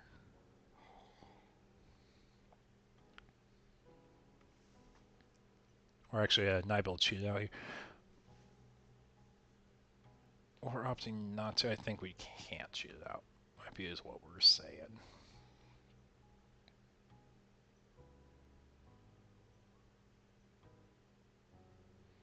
Yep, and we have no blockers to delete for the Garuda Ace effects. Because I believe that's what Garuda Ace pops, right?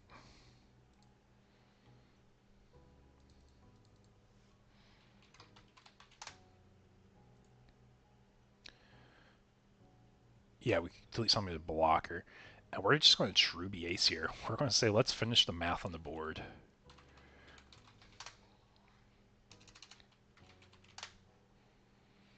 Been a very back and forth game. So we're playing a level yellow or green level 4 or lower from hand without paying the cost, and then we do a 4K drain for each other Digimon on field. So we're doing 8K's worth of drain, and we get a blocker set up too. And that will be enough to delete the Garuda Ace stack.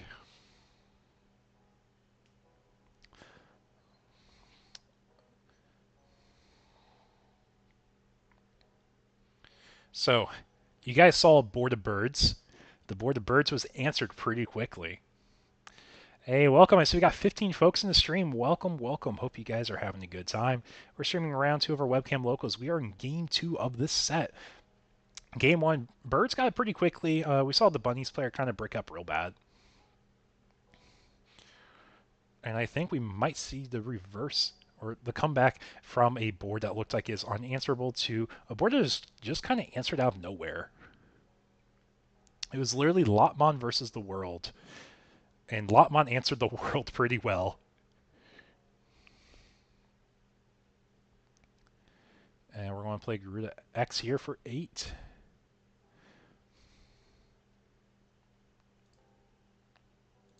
Is he on play also? I didn't realize if he was. Or it's probably like when you play. When a bird's played, probably. No, it's on play or when Digivolving you return. And when you return, you can start proccing your Sora. When you proc Sora, you're going to play Phoenix X, and you can flicker Rush. Okay. So we're just slowly like picking apart boards, so we try to make sure it's not game. It is, it is. How we doing, Alex? Hope we're having a good time tonight. This has been a really fun set to watch. It really has. Or this game in particular. The first game was a little bit of a run over from just kind of hard bricks, but that happens sometimes.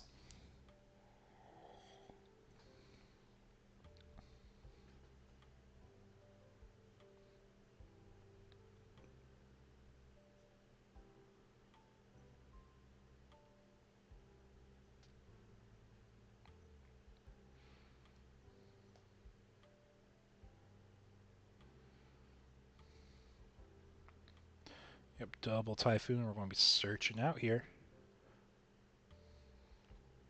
But yeah, he's been putting on a really good show. Really good show. This has been a real, like I said, really good game to watch.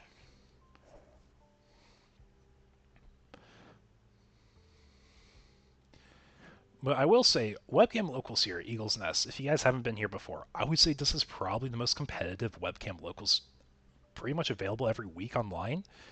And I'm very accessible to anyone across the world. Anyone is welcome to join from any region. The only stipulation is shipping out pricing. There has to be so much pricing before I ship out because I'm not going to be shipping out 3 packs with like $20 shipping, if that makes sense to y'all. But it's also why I always offer a cash out option if y'all top and you want to sell your packs back to me so you keep playing anyways.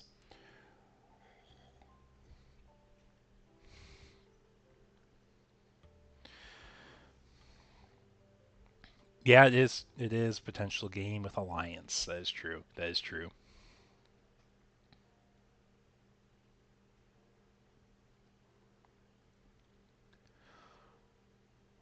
Yeah, we do have Cherubi that can go for 2 checks. It's just we just gotta make sure it doesn't die to anything in security and get the overflow.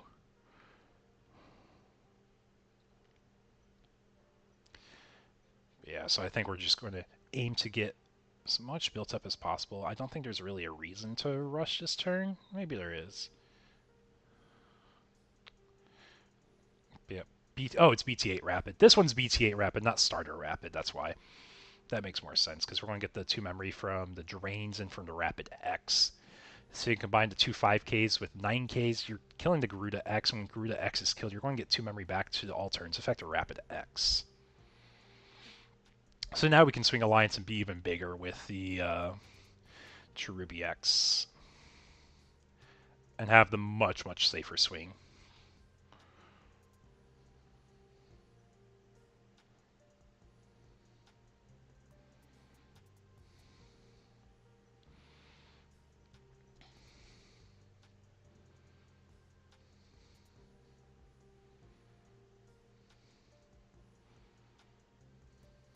Yep, and when he becomes suspended, you go to a bigger guy.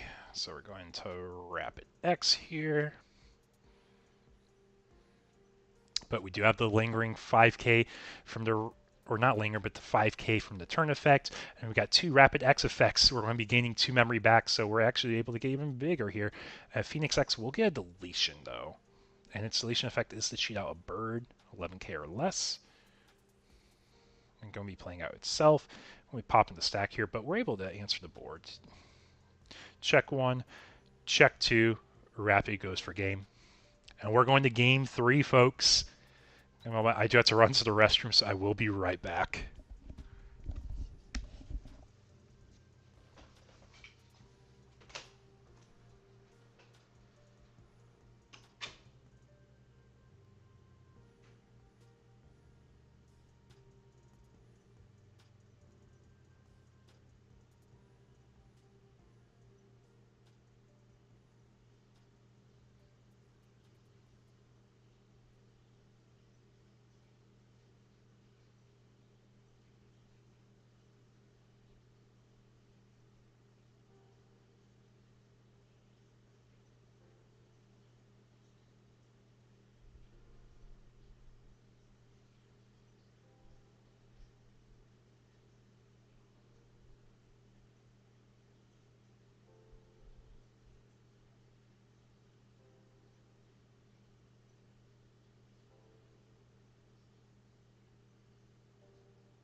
Okay, I'm back.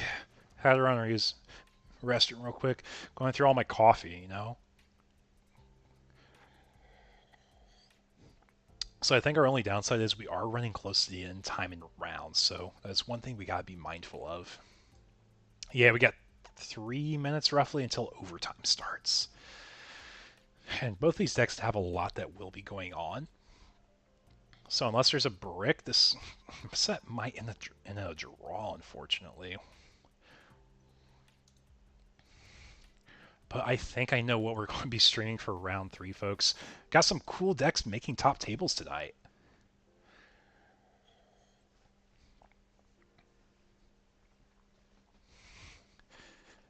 Yeah, so both decks open up rookie training, so we are going to see some turbo stacks built up at least.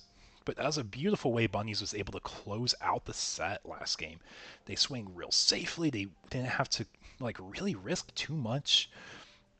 Going to double rapid X at the end of the game was beautiful, though. And we're one player's second training, search 2 more. Probably have the rapid mon here, unless we already have a rapid, and we might have the terrier. Okay, so we do have a level 4 in hand, or level 4s in hand, so we're not as scared about that. Biomon effect, start at main, we're going to be pitching a card, look at top, I believe it's 3 or 5 for a bird. Or, I think Red Tamer is the other thing you can add. Yeah. So chat, how are we doing tonight? We enjoying the games?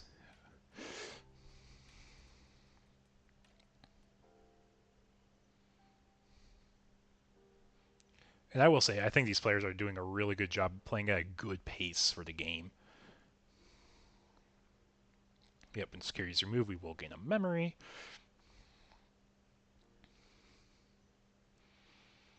Yeah, they both understand we do have time, we do have a clock, we gotta play around it the best we can.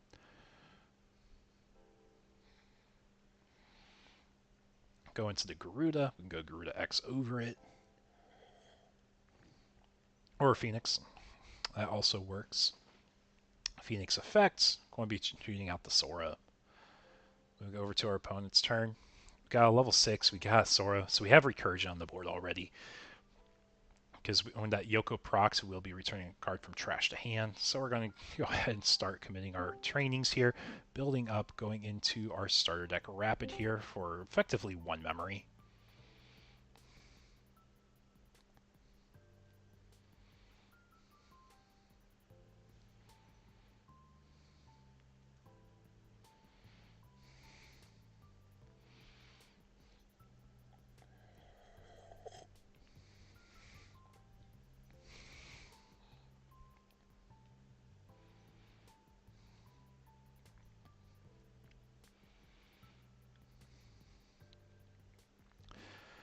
Yep, and just from nature of these decks, these cards have lots of effects, so I think we're just going over what all the deletions are on this bird stack here.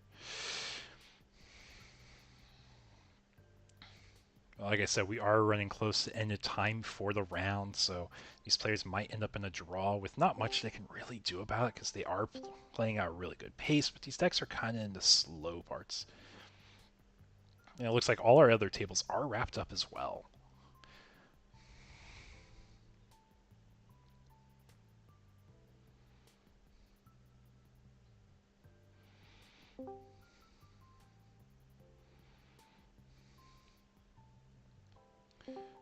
We are getting the Sora out, and we are in overtime. Active players now turn 0. Yep, just clarifying that. Got 5 minutes or 3 turns, whatever happens first. And I will say it is possible, I think, for either deck to close out the set in turns, but I don't know if we'd have enough time necessarily to get through everything. So we'll see what we can do here. So Garuda X will be trashing security. Yoko will be returning a bird card from trash to hand.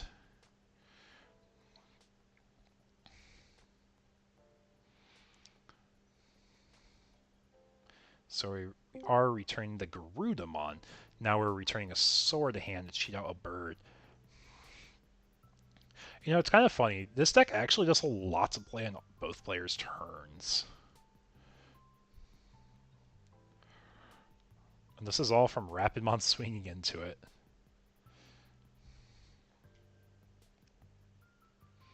Yep, we are playing Garuda. We'll return the other Sora. Playing out Garuda Ace, probably? No, just a BO here.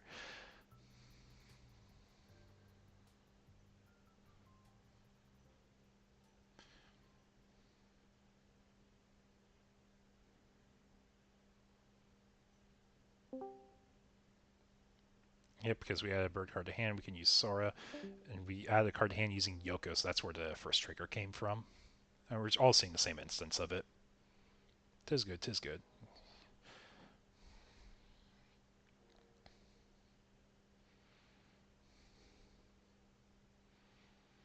Yep. And now, what is the security check we're doing? Okay, red members.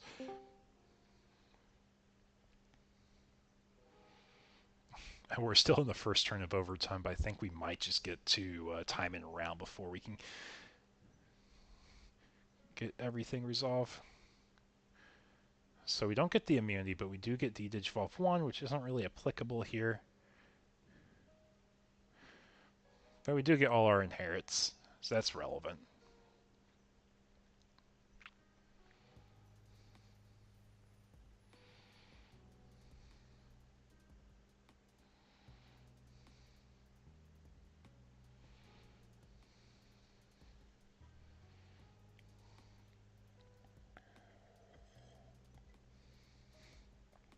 Yep, and we are going to Garga Ace when Digivolving unsuspend himself.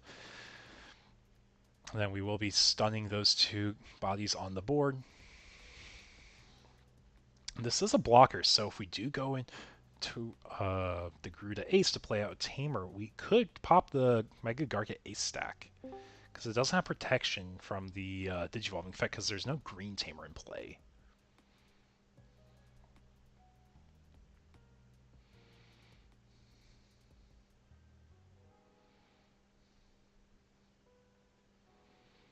We do have to see, we can't Digivolve either on the stacks, which is probably more relevant.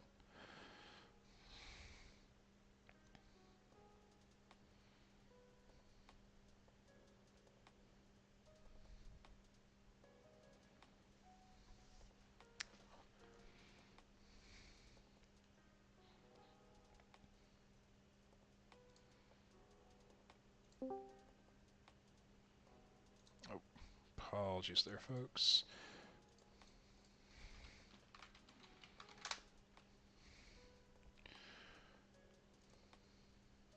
Digimon card vaccine? Was the Aquia?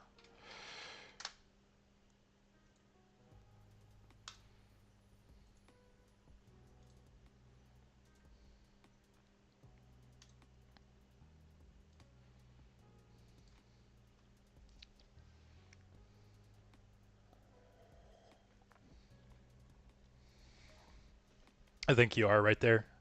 Yeah, it shouldn't be able to grab the Aquia because it's not a vaccine. I don't think it's going to matter here either way, because I think it's just going to be a draw anyways. But we also had the other level 4 already. We did have the Birdra still.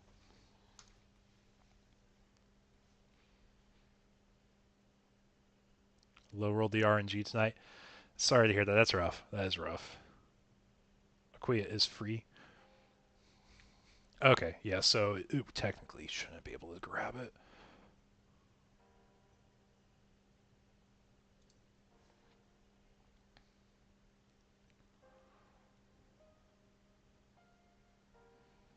And we do have a reboot on the stack here.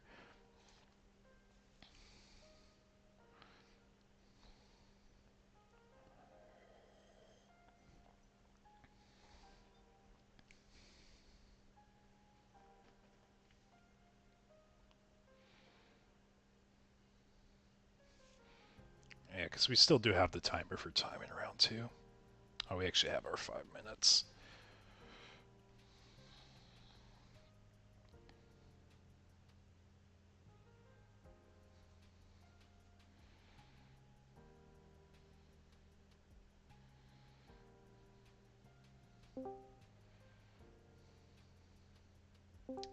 Yeah, sometimes we have hot runs. Sometimes the runs are hotter than others.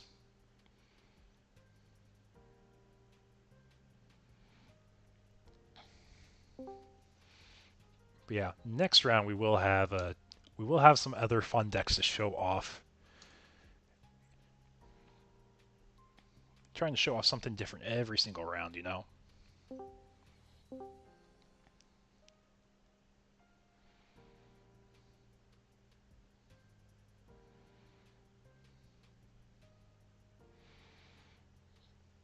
Yeah, so time and round, current game is a draw. It's going to be 1-1-1 across the board. Anyways, that being said, folks, we'll be back with round 3 here shortly.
Howdy, howdy, y'all.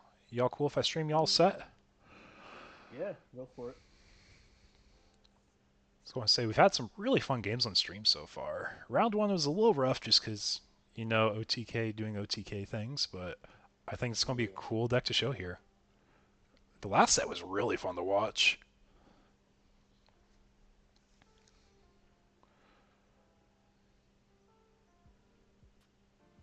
Anyways, cool. We'll have it up here shortly. Good luck in your round. Thank you.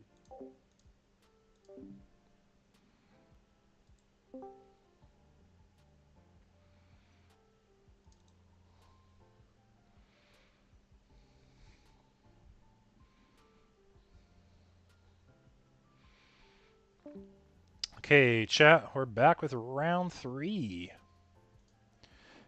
Round 3, we got Geisrick up here at the top. At the bottom, we got Nui, featuring 2 different decks that we haven't seen yet tonight. Or at least Geisrick is. I'd have to double check what Nui's playing, but I think these are all unique decks again.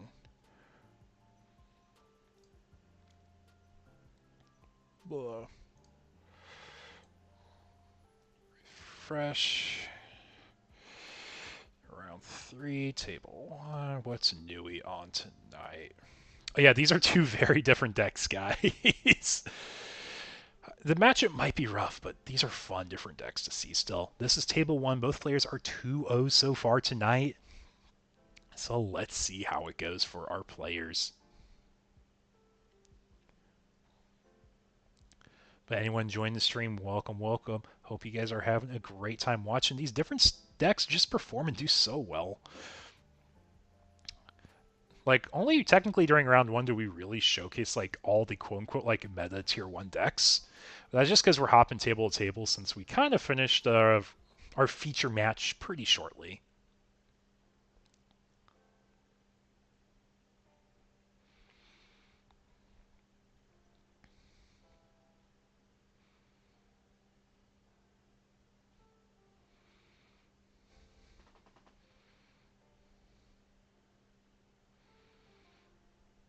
But I will say I'm very impressed with all the decks that are doing well in tonight's tournament. Lots of different things. I think our top 8 graphics will be very unique compared to previous top 8 graphics. Anyways, our players are both set up. We're ready to start out the round.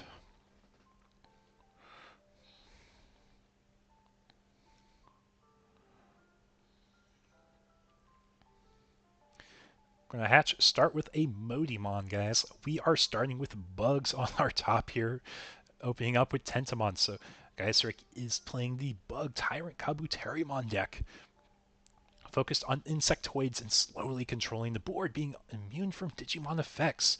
So we are opting for the second agility training and bot decking our 1 of HPD. But then Nui hatches open. The black egg goes into Ludamon. This means, guys, we have Ragna Lordmon versus Bugs.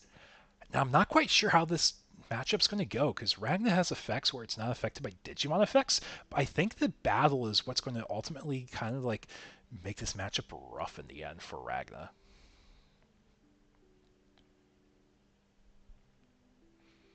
But yeah, table one, Ragna versus Tyrant.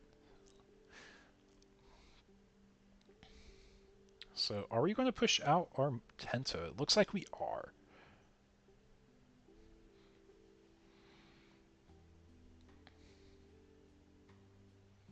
And we're going to use our agility training right away, go into a level 4 for free. We are going to Kawaga X, which gives a piercing inherit. Then we can go into, what are we going into? Rhino Kabuterimon for 3, going to 0. When we attack, we can go into an Insectoid for a cost of 3. So we could actually just turbo straight into the Tyrant, which it looks like we are proactively setting up the board.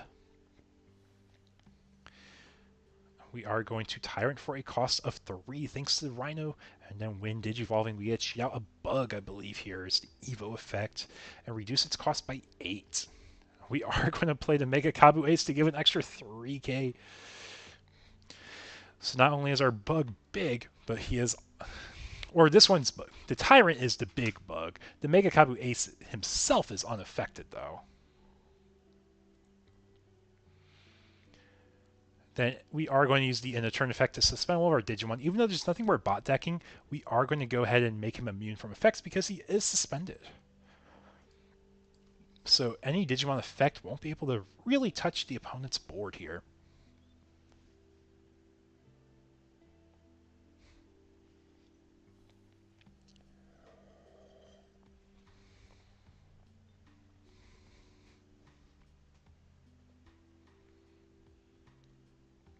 Yeah, we're just explaining all the Tyrant effects here.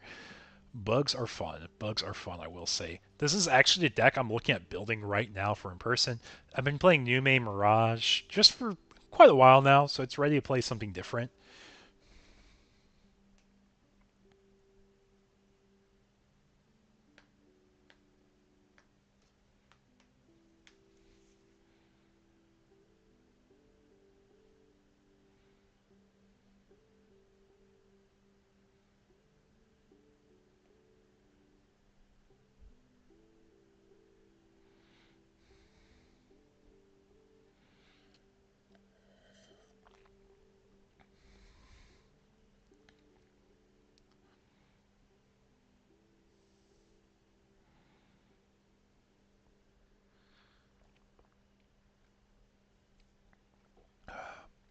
Yeah, so just kind of understanding our board state if we really want to push out here.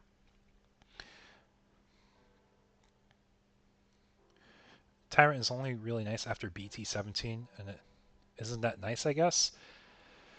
So here's the thing. You get some really cool options moving forward. Tyrant, and he kind of answers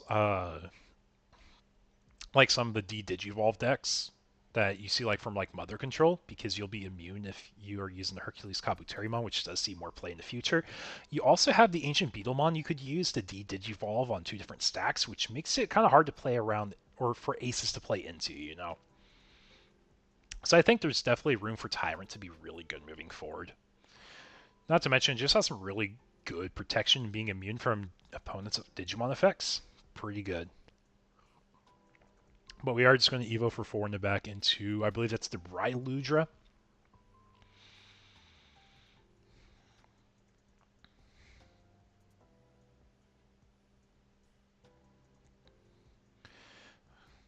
So we are going to start our next stack here with the Ko Kaputeri. Raising, Digivolve draw. You don't know if he's fast enough.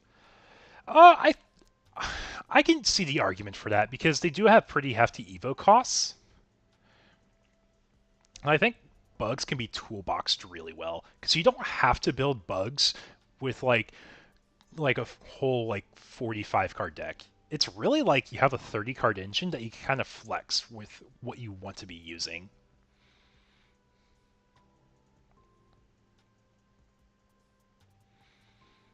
But there's potential. I'm going to play Mega Kabu Ace for 4. I'm going to go ahead and start putting more level 5s on the board, giving 3k to Tyrant again using Tyrant's effect. We're going to suspend the Mega Kabu Ace to make him unaffected.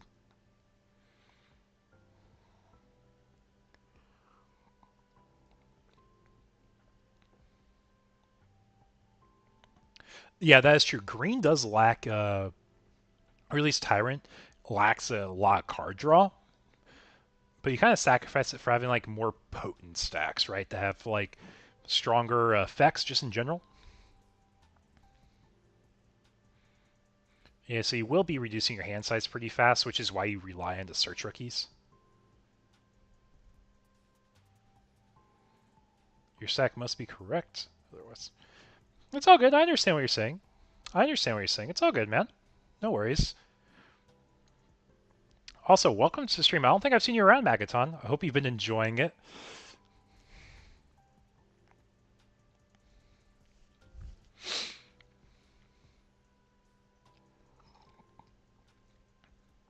So I do think we are set up for a Grand Ace here. I think that's what we're really trying to bait our opponent out with.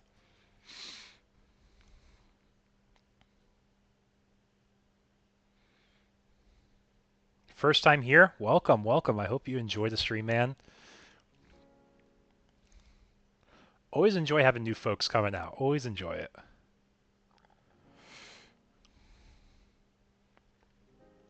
Yeah, we're here every Monday. Every Monday, 6:30 Central Time is when we try starting our tournaments. We had like a short 5-minute delay because we had some folks needing to insert deck lists. It is a little rough. It is a good view setup for playing in webcam locals. It is a little rough with how small it is. I can see what I can do. I might be able to zoom in a little bit.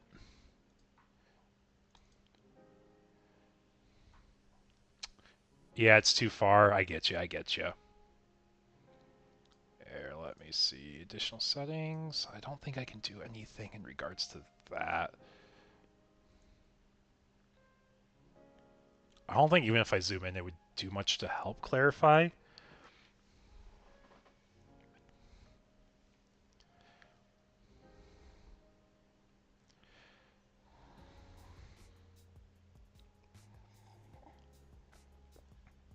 Oh yeah, no, 100%. Like the sub's good. It's a little bit rough for the stream. I get what you're saying. I get what you're saying.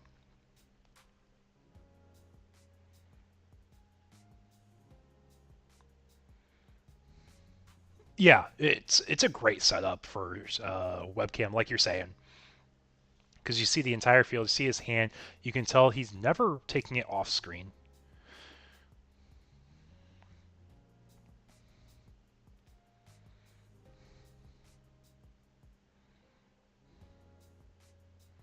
So we actually are just able to go over the Tyrant stack here.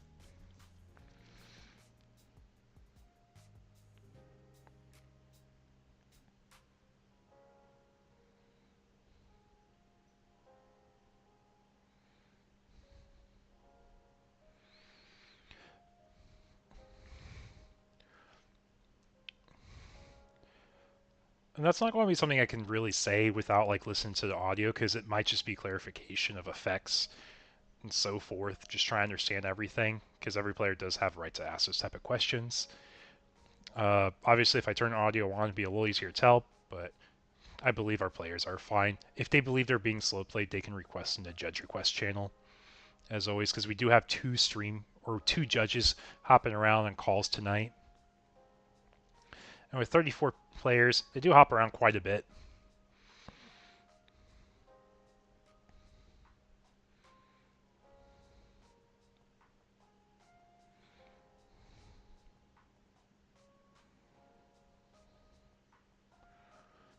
Yeah, Ragna's always fun. Yeah, they do have a lot. I mean, this was kind of what I was saying. It's like kind of start, middle of the stream. Digimon's at a point where a lot of cards have a lot of effects.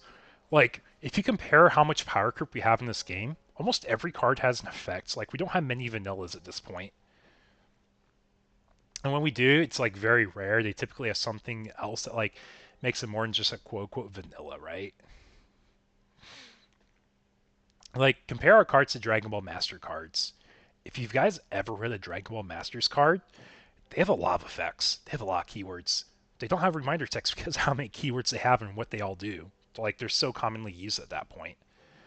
But we're kind of like that with Digimon too. I think almost every single card has a crazy amount of effects to the point where it's like, okay, like, what does this stack not do? What is this stack not immune from? Is almost like the better way to ask questions.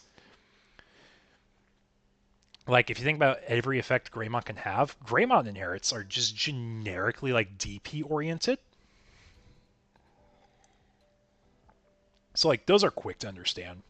But if you think about a Black War deck, you have a lot more protection effects. You have a lot of immunity effects. You can start attacking things you normally wouldn't be able to. I guess it really comes down to like where you saw levels of power creep. Because let's just break this down in different eras of Digimon. Different eras of Digimon, 1.0, 1.5, we're just playing vanilla board control, beat sticks back and forth. BT4, you have a lot more DP aggression and DP drain. But if you take a look at BT5, we got a bunch of level 7s, and that's like where we kind of saw a shift in some of the power of decks. Because BT5, you had top ends, so you're very focusing, turboing the level 7, getting their effects. And that's also where we had Lord Nightmon. That was like a pretty big power spike. But you had green that was able to control wide boards still, too. Then BT6, you had the Bond era. I would argue that was kind of a step up. Because the Gabu Bond deck did kind of gatekeep what was able to be played. BT7 was hybrids. It was just a different format of decks being played. I don't think it was a true power creep as much as like you couldn't interact with it. Because there wasn't a lot of tamer effects at the time. So BT8 was armor. We still used hybrids. I don't think it was a crazy power creep, but it power creeped a bit. BT9 was OTK meta. That was a big power spike. A lot of those cards are staples still today. So BT9 was a pretty big jump. BT10 was kind of mild. BT11 was kind of mild. You had the Black War X, but you had green still being relevant. I mean, you also have aces. Aces is another reason you like D-Digivolve, because it's effectively like a cheaper effect, because if you D-Digivolve ace, you get the overflow still. But partition is another big part of that. But yeah, BT12, we have a pretty big spike. Hunters is pretty unique. That answered a lot of decks, and Bielsa was a really big spike. Like, that deck had to be hit, because, like, the Emon high rolls was not a good feeling, right? BT13, I don't think was super crazy. You had Royal Knights introduced, but it wasn't anything that's just like, oh my gosh, I can't believe that. Oh my gosh, we just had a Typhoon Missile. Crazy. Got rid of the Ragna stack. BT14 trainings were introduced, and we got aces. That was a pretty big jump in power, but it wasn't as crazy until BT15, where we got the more crazy end of the aces, in my opinion. And the Apocalypse, that got hit immediately. Same with Garuru. And then BT16, we are at a point where almost every card has a bunch of effects. And BT17, we're pushing with a lot more aggressive, unblockable stuff with Anga. You also have your Omni Warp deck. I don't think that's as meta relevant as the Dex line, or the Dex deck is.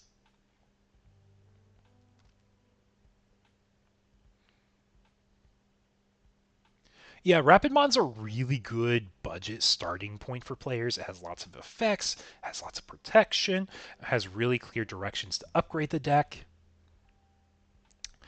But back to BT14 Pada being a mistake, I really don't think it is. It's very good value. I won't deny that. It's insane value. But I don't think it's a problem. Yellow doesn't do anything. Like, the yellow stuff that quote unquote like does stuff is the level sixes, but they're just kind of like defensive like floodgate cards. They're not like winning the game on the spot because oh my gosh, I cheated into the level 4, you know?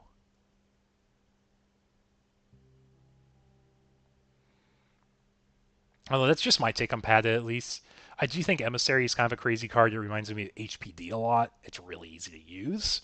So like I can see Emissary being the mistake over Pada. But I think Pada's fine for what it does. Because, like, what are you really scared of in yellow that Patamon does? Sure, it's annoying that they're able to get to level 4s for free, but they also have to have it set up in security. And I think the vaccine traits are really cool. It gives you direction for deck building.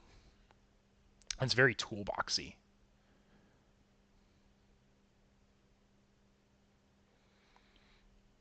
Oh no, I think Bunnies is great. Bunnies is gaining support. It's a very consistent deck. Of course, you have to like want to enjoy the playstyle for what the deck does. And I just don't think that's like necessarily a playstyle for me at least, but I think it's a great one to show players fundamentals.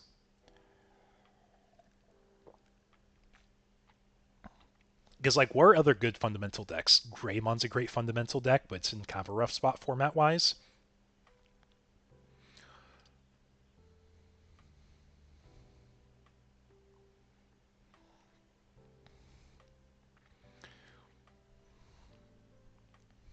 I mean, you're going to always have a card that stands out as like a strong card for like helping you deck build. And when you combine Padas with TKs, yeah, it's annoying because they turbo so much memory they don't need fixers. But I really just don't have an issue with it, I guess.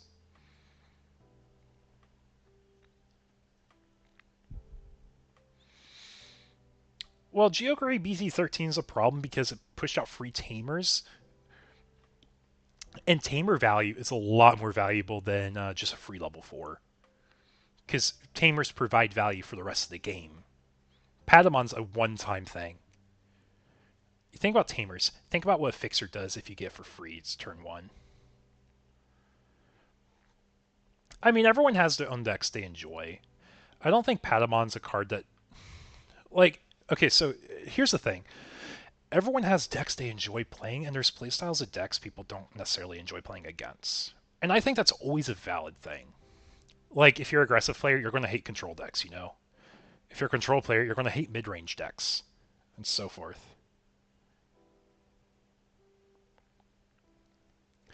I mean, there's stipulations to it still. It's not free. Of course, it's going to be easy because you build your deck around it, but the deck's revolved around building to make it work that way.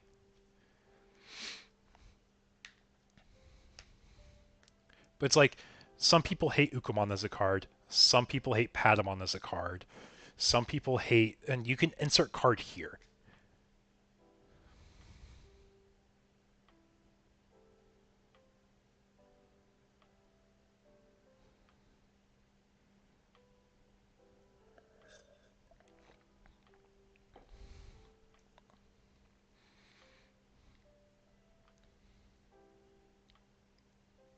But yeah, so we're talking about if you don't like aggressive decks, you probably don't like Ukumon.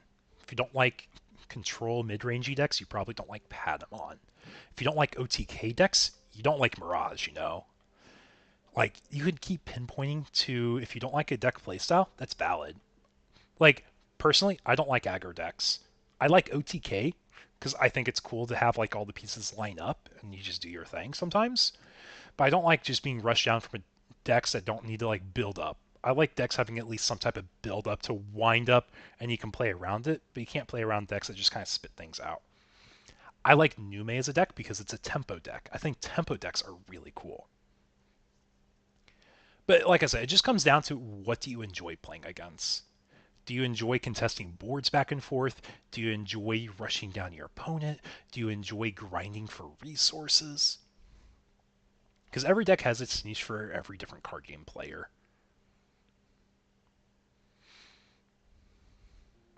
I mean, some people love SecCon because they love grinding resource heavy games.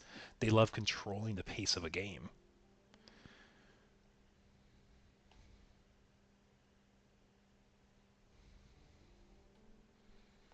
I mean, yeah, that's fair.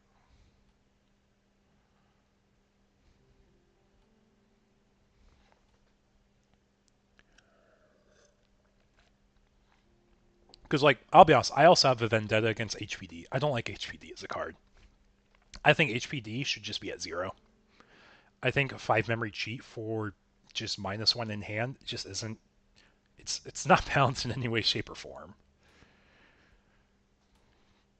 Like, that's one of my personal vendetta cards I just don't think should ever exist. Because it's not even a costing green to be suspended. Yeah, exactly. Like, I'm never going to say the point's invalid. Of course, I personally don't think the hate's crazy, like, unjustified. But I also don't think it's necessarily, like, something that's going to be, like, a problem for the game, too.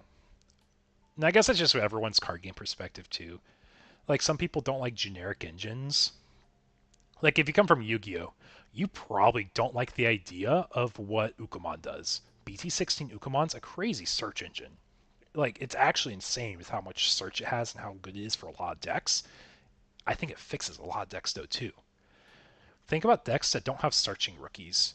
So, like, for the longest time, Greymon was one of the best decks because you had BT5 Agumon. You had BT9 Agumon X. If you wanted to, you had BT what? Like, what's the black Agumon? The searches top 4.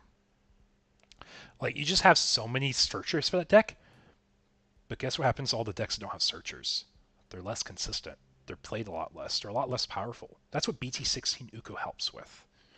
Now, of course, it hatches and it provides tempo, but that's fine because the idea is you're raising, you're searching, and then you're going to be building a stack immediately. And that's why I personally just never had an issue with BT16 Ukamon or even promo Ukamon.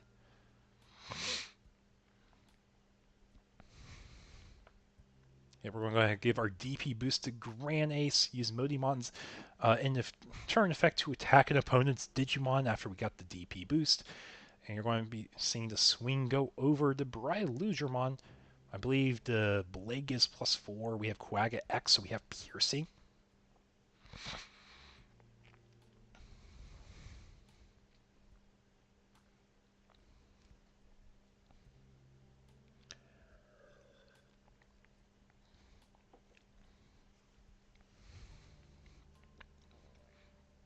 But yeah, it's just card game philosophy though, like all day. You know, like we can talk about theoreticals all day, and I think it's fun in a card game vacuum because you can always compare what happens in other games, people's preferences, people's play styles, and it just changes a lot of different things.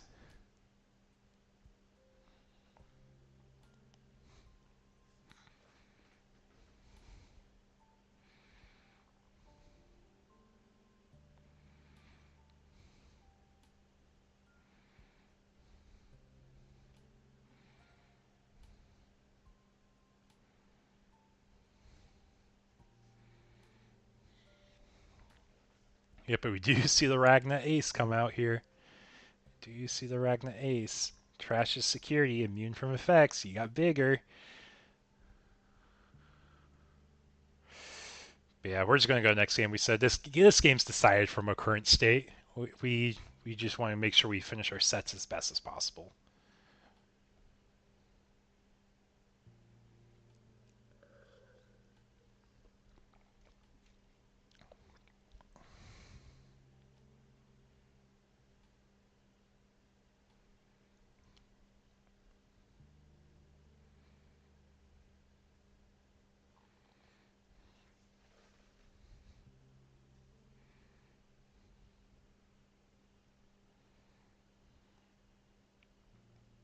I think we're checking timing round, maybe. Not quite sure what's happening here.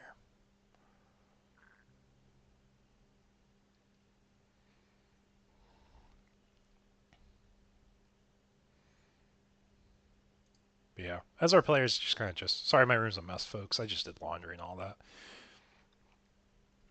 Okay, okay, we're all good. We're all good here. Anyways, this came back to you. Hey, there we go. Our chat's popping up. Boom, just flooded everywhere there.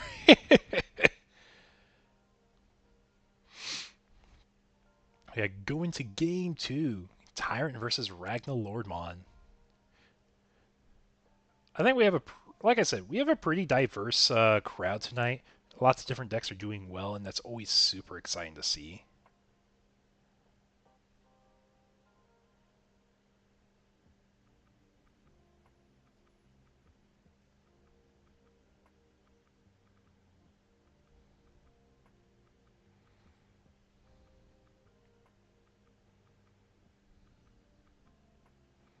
Let's see. How is this round time-wise? Because that was game 1, going into game 2. Got about 18 minutes still. We are in the mull phase still. Tyrant is going to be mulling their hand.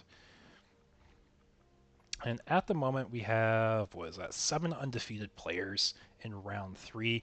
After get to round 4, we can have anywhere between, at most, 4 undefeated players. But we can also go down to having less, because we do have a down pair this round. And it is possible we have tables tie as well.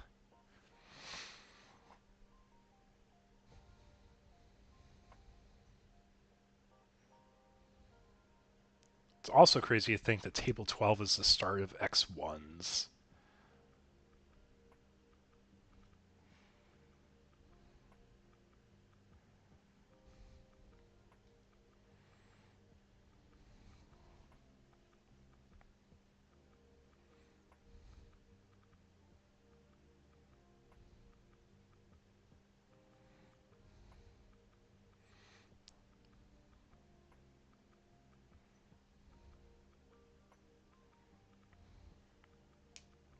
So we're going to start with Tyrant hatching a Modimon here. Going into BT16 Tentamon. Now we're just going to play our Fixer Izzy. Make sure we have the memory we need to go into our lines and next turn maybe get some double searches and choke our opponent efficiently with memory. Ragnar's going to start building up their stack here. And giving our opponent 3 after we go into the level 5.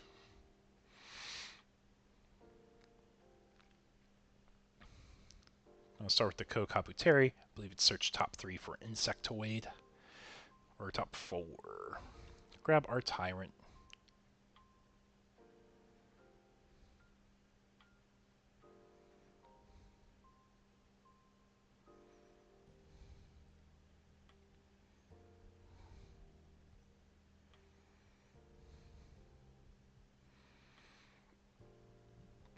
Excuse me. Now we're just going to go ahead and play, I believe that's no, it's Terriermon. I always have to remember, it has both of them on the art.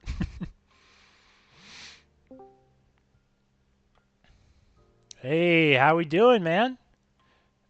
How we doing, Digipanda? This is round 3, table 1. Got Tyrant versus Ragna.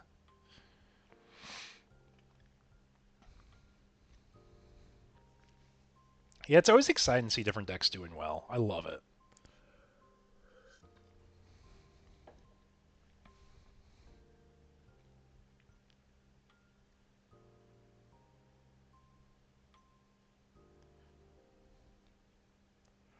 No, this is round 3. We got 5 rounds. 4 to 5 rounds tonight. There's a chance we get in by round 4, but I think we're probably doing the full 5 rounds. Got 34 players. And just from how my webcam locals is set up structure-wise, 5 rounds is the most we can do. We end at round 5 just because time constraints, but we do prize out players.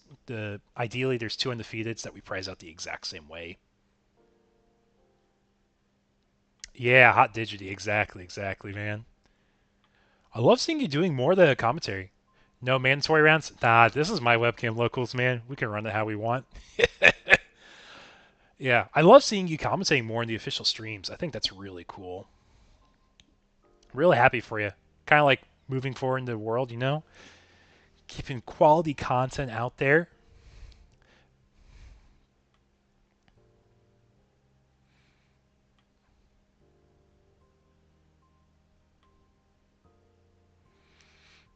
But yeah, last round we featured birds versus bunnies. That table ended in a draw, but the game two is really good. Bunnies is able to come back after birds kind of popped off. Just didn't have time to finish game three. Now, round three, we're in game two of the set. I believe Ragna took game one of the set. But yeah, one of our topics, we've had a few topics tonight.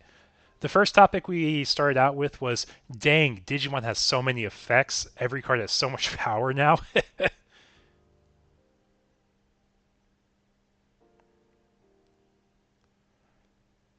Yeah, Birds has been making waves. It's a fun casual deck.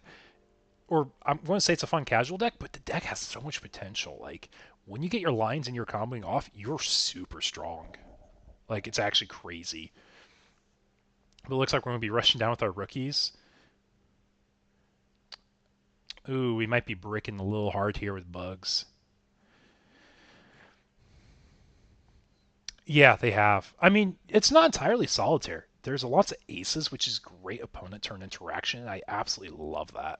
Like, it's one of my favorite parts of Digimon. I think aces add so much dynamic gameplay. It makes it feel like you can do something more defensive, and I think that's great. So you're not vulnerable to OTKs. Because, like, here's a funny thought. Bring back Grand Promo to 4. Does that deck matter still? I don't think it does. I think there's too many aces to answer it. All the blue aces, like, auto-win on the spot. Because you either bounce it or you make it so they can't attack on the second attack with the Grandis after you do the pure, like, Digiburst twice. Red aces don't really do as much, unfortunately, there, so I will admit that.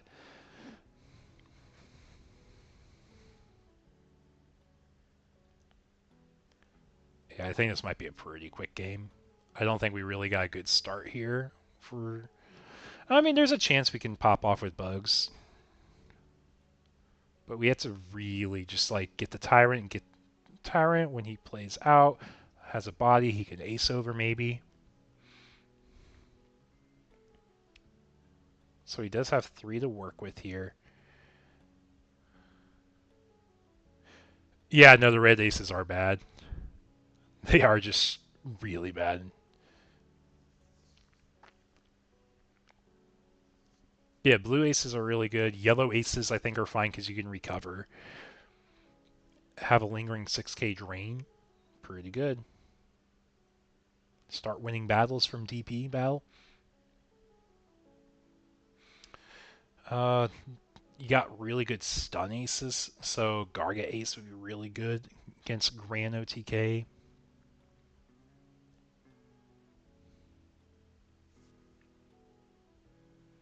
In green, you get DP, so you can defensively redirect with Mega Kabu Ace. To be fair, there's not a lot of green aces still.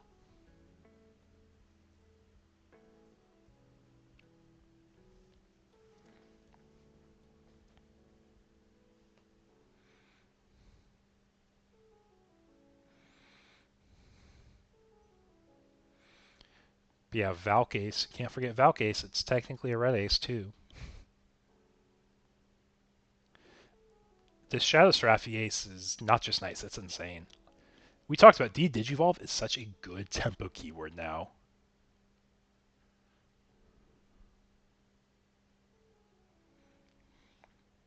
So I do think Shadow Seraphi Ace is actually really, really good moving forward. Any card with Digivolve honestly gets a big boost just from aces existing.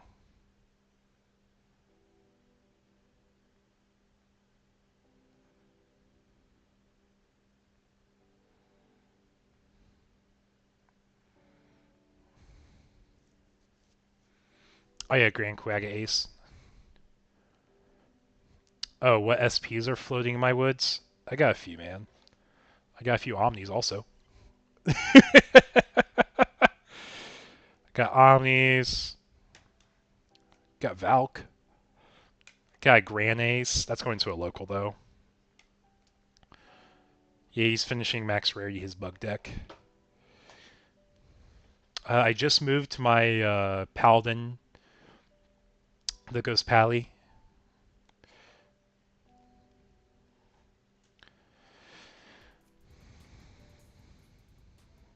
Uh, 14.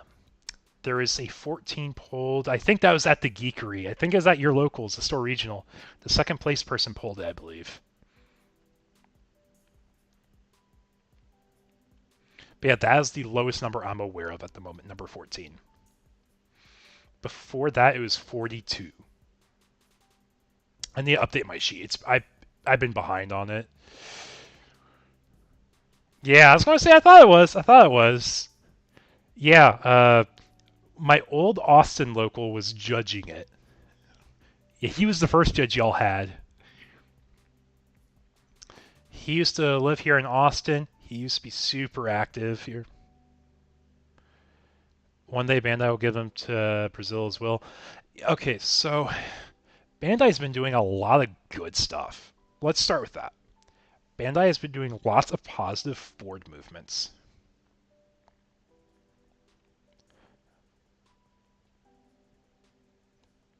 Yes, Jazz.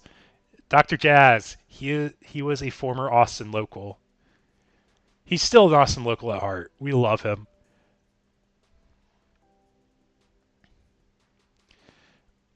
But anyways, back to the topic. Bandai's done lots of great things moving forward. They've been supporting Digimon in great ways, in great directions. Of course, it's always a learning curve. Like, you won't know everything on your first go around, right? I know it's not their first TCG, but they're doing lots of firsts for Digi, and I'm excited to see that.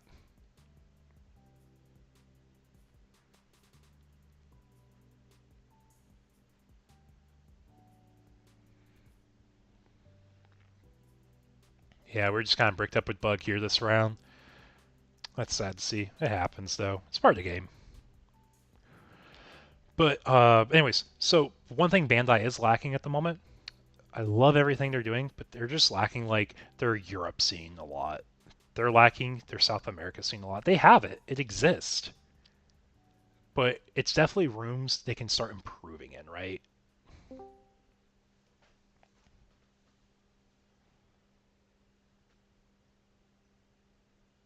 Anyways, I'm going to be right back, folks. I want to start getting some dinner cooking up. So I'll be right back with y'all, and we'll have another game in your second.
Okay, we're back.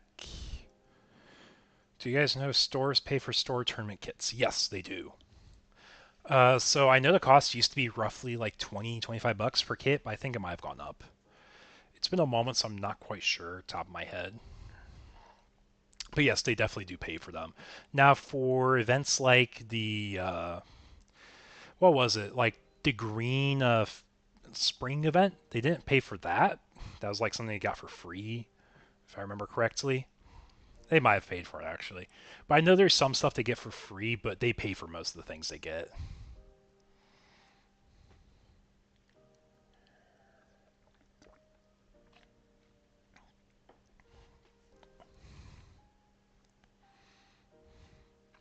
Yeah, anyone join the stream, welcome, welcome. Hope you guys like Digimon. Because we are going to be going to round 4 after, well, obviously after this round, because we're in the middle of round 3. He didn't get the demo decks in BT14. That might have just been a distro issue more than anything. And honestly, those demo decks didn't really matter as much because they had sample printed on them, and they're really just good ways to get players into the game.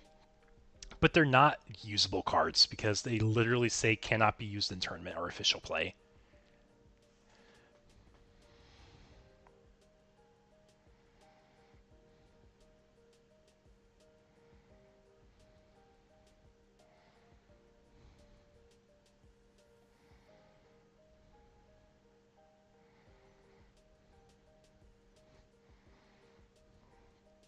Yeah, just in case y'all don't know, you technically can't use those cards because they have sample and they just say they're not official play cards. Oh, those, the Imperial ones. Yeah, those actually matter a lot. They were really accessible here in the US at least. Like every store I went to had them. But I can't speak what it is internationally. I know Europe had issues with them too. But yeah, those were super relevant for sure. Got about 15 seconds until overtime starts.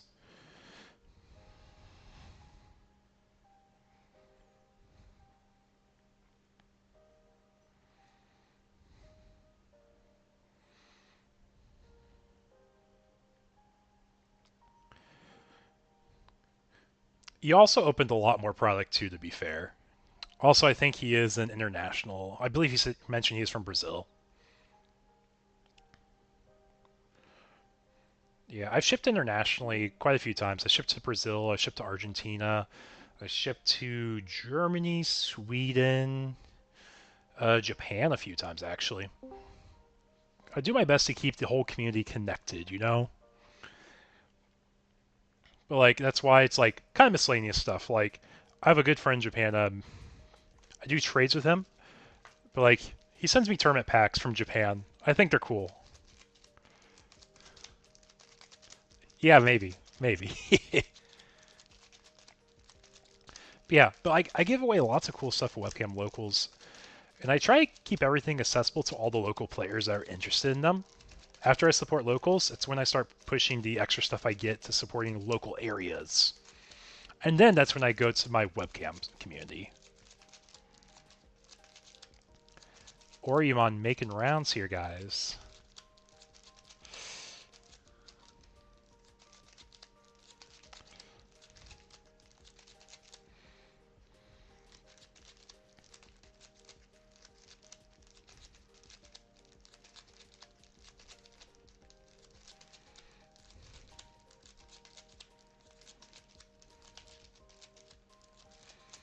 But yeah, something tells me, I think it says Alphamon. I think Alphamon could potentially win here on their next turn.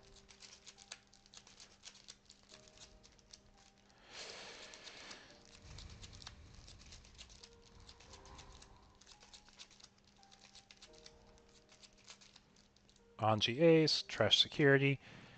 Do get a recover one. Pop the Doru. If we see Alphamon Oryuken go over the Oryu here, there's a chance we can just see an OTK for game. Or not OTK, but like a full finish, because you pop the ace, you overflow 3. If it's just Alphamon top in or SOC pile. What level 7? Do you run level 7s in SOC piles? I don't think you do. Maybe like a... You can't do Ruin mode. Oh, you can if you have purple. But this is black. It's probably just pure alpha.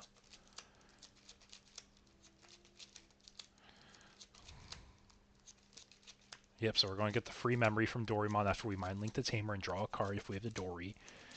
Going to swing security.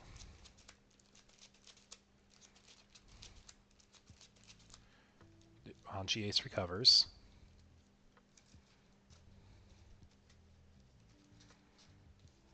Oh, we're doing the Dorbeck Ragna. That's what it is. Yeah, this is just straight up OTK now, guys. So for anyone who doesn't know what's happening here, Vmon has end of turn DNA effect, right? And I believe he can cross with Dobrikmon. Dobrikmon, once you get the sources, costs 3. On play, you pop a thing, and it has Rush. So I think he's actually getting ready to OTK here.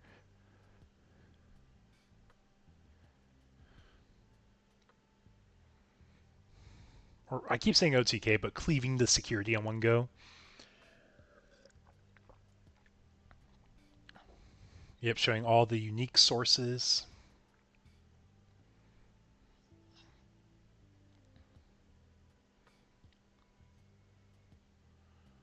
Yep, there's the Dobrik. So it costs 3 after you cross with all 5 sources.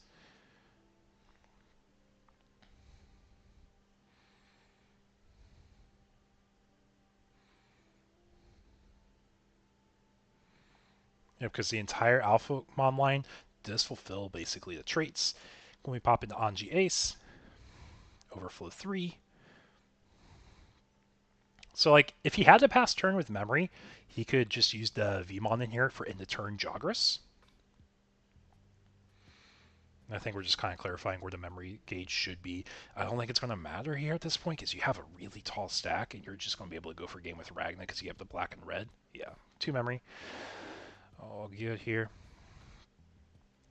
But yeah, what is Dorbre or Ragna Trash for? It's every 4 sources, I think. So if we have 16 sources total, because we have 5, 6, 7, 8, 9, 10, 11, 12, 13, 14. We have 14 sources. He's going to say, I'm jogger seeing this is going to be the easy way to show it. I think it's only trash 3 sources, right? Yeah, trash 3. Should Dobrik to the Angie Ace first. But yeah, it is time in overtime. But yeah, really cool concept. I've seen the deck before. You use metal cannons because you have really tall stacks, so you'll draw a lot, so it's easier to get all your Dobrik pieces. Anyways, we'll have round 4 up here shortly, folks.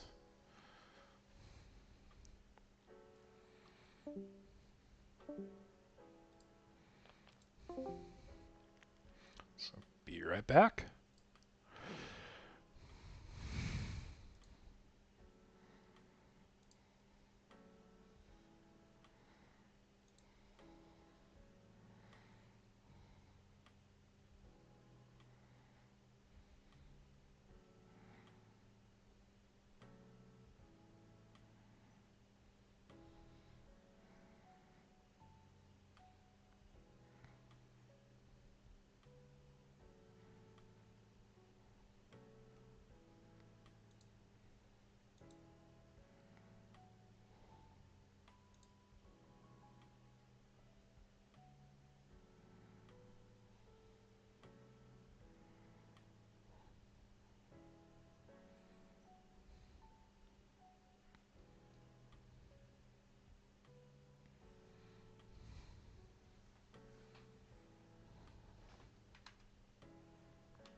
Yeah. But Yeah, potentially the last round, but there's going to be a pair down, so it'll come down to that. Okay, we're going to start. I'll post.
Okay, folks, we're back with potentially the final round.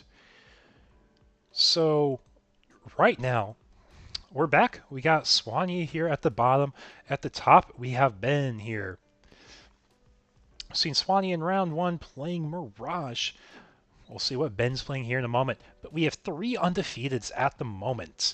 2 of them here at table 1, the other at table 2. So depending on if there's a tie or not, we could be ending by round 4 tonight.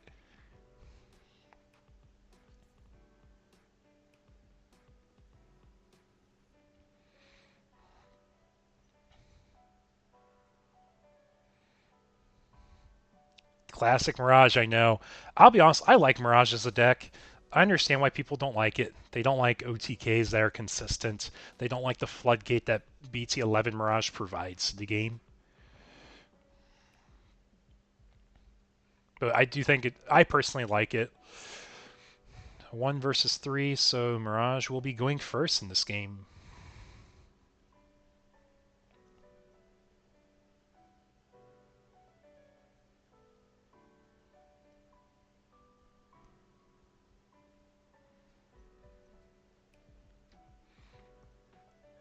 But yeah, so potentially Mirage is winning Webcam Locals tonight. We'll see here shortly what Ben is playing. But we open Wanya, we got Betamon, we have a real good start as Mirage. We got our training. Pick up our level 4 bot deck burst mode. It's Swanee. Swanee's won Webcam Locals here before. But we are upping Sunamon with Ukamon.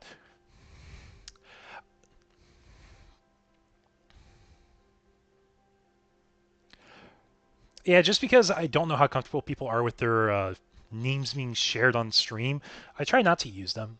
But it's all good. It's all good. Yeah, so we got the Digimon Emperor set up for Nume here. So we're trying to slow down Mirage. We are going to get the Uko memory and hatch here. Technically, it should be a hatch and a memory, but these are locals. As long as the players understand what's being done, plus verbal is commitment. So if you actually say you're going to be doing something, that's what takes precedent over what your hands do first. Fun fact. But we will have Nume, we will have Mirage in our top 8 tonight. Pending there's not too many draws at least. But we're going to swing with Uko. We'll make sure we get that chip done immediately, because Mirage is going to bounce it anyways.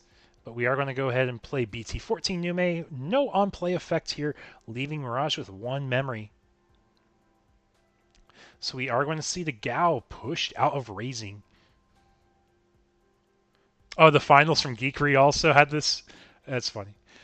So we do have jamming, so we wouldn't die at that swing. So both decks are able to get 1 chip away, right? And we will go into Zudo Ace. We're just going to bounce that new way to hand. So I think we actually have a potentially fun board state here of maybe a Vike Ace will come out. I don't think Nume can do a lot off of 1 memory, though.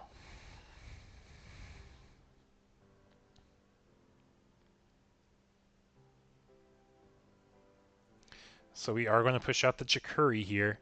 And we do have a Togo egg, so it's not the best egg in the world, but I think, yeah, we're just committing. Find a training for our opponent. And honestly, that might just be game there, depending on what they have.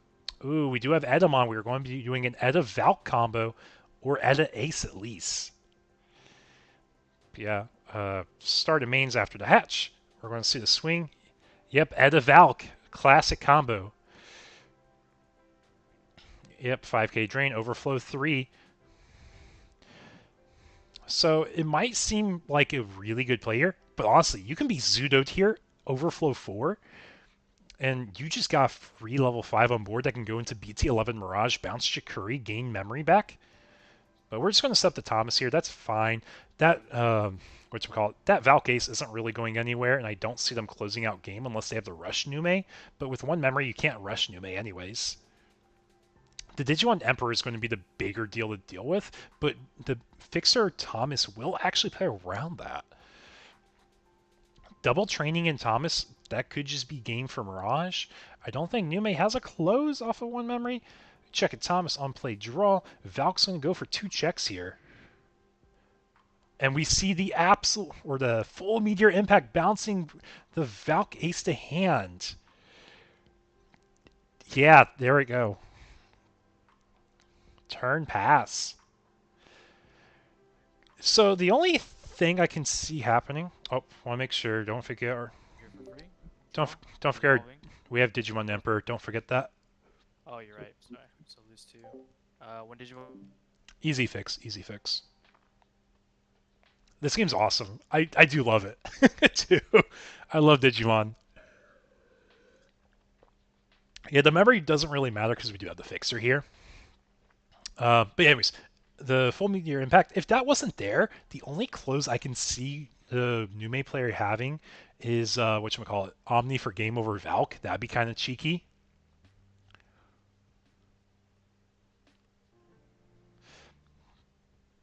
So we're going to do a draw from the Thomas first. We have jamming thanks to Bukamon, because we do have the most sources. So that means we're going to be cracking next training, going into a level 5, probably a Macgao. Oh, it's the Arrow Vidramon here. So when we go into BT11 Mirage, we bounce Chikuri. Goes to hand. We should be able to get more than 2 memory back. We're counting our hand out here. Chikuri to hand. We don't restand, but we do get 2 memory. We do have BT4 Thomas to tap the Mirage to restand him. So if we have burst mode, this is when we want the burst mode, returning the BT4 Mirage to hand. Yep, we do have BT11 Mirage. Going to be getting back 2, 3 memory? Just 2 memory, it looks like. So swing security, 2 checks. When attacking, we're going to strip him down to 8 cards in hand. Yeah, choose the 8 you want him to keep.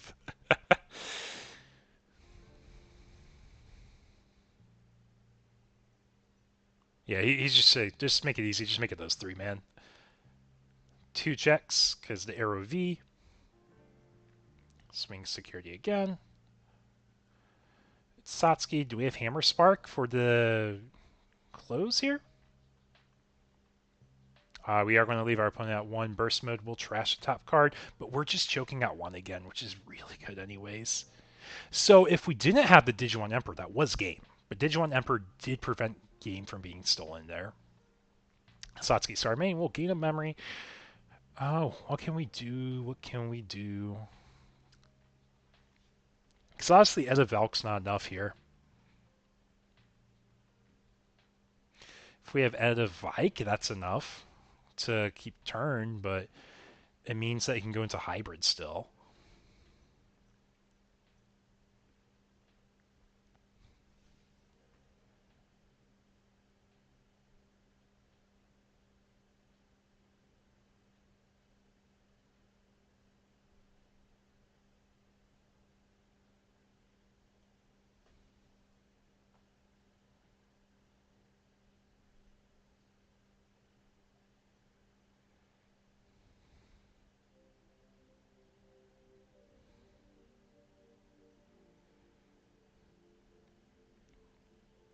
Yeah, I mean, to be fair, I don't think these games are going to last too long. These are both really fast decks. And honestly, there's a world you could cheese it out here. Because you got swing security with Nume X, have him crash. If he crashes, you play the BT16 Nume with the Rush Satsuki for game.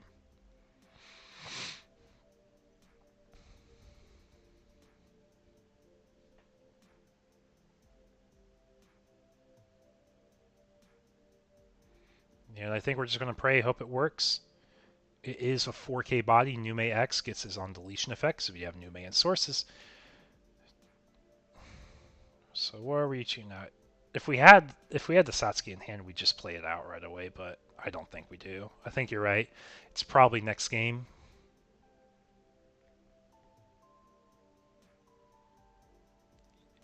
I mean, the -1 check doesn't matter. He has Arrow V in stack.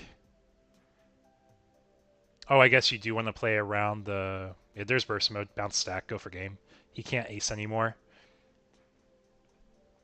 I mean, he played to his out he had. His out was either going for game if he had Satsuki in hand to cheat out with BT14 Nume and rush for game, or the second out was what he was trying to do there, did more defensive play. -1 check didn't really matter as much as it would have been a chance to ace.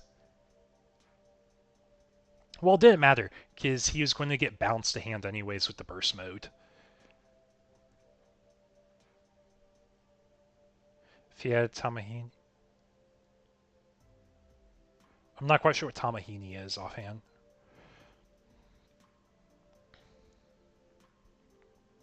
But, like, I think it was just going to be a rough board anyways.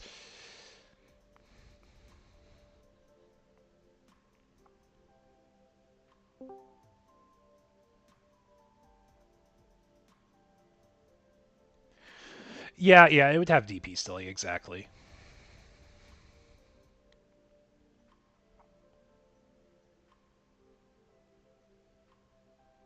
Okay, going on to game 2 now, though.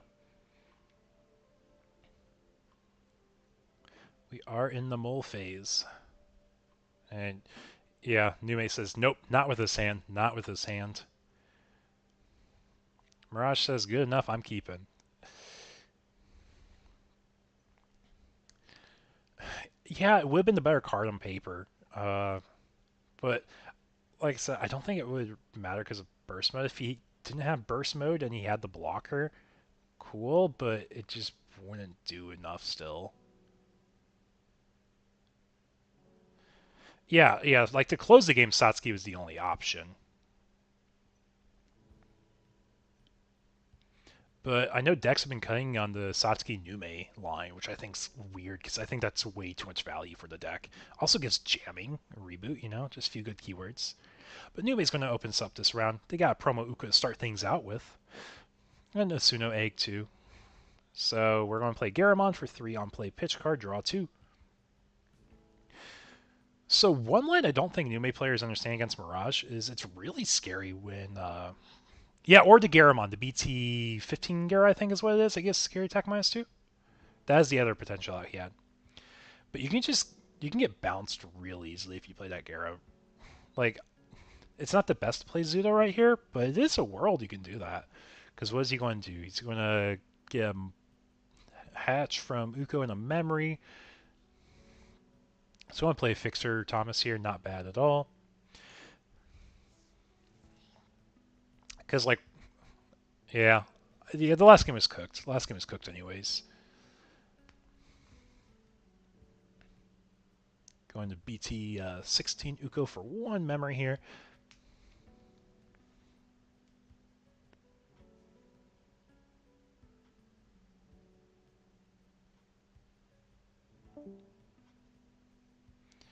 Going to Monzai X for 3 here. No cheating out because we don't have a Monzai source, nor do we have the X antibody option, but we do get an extra draw for Suno.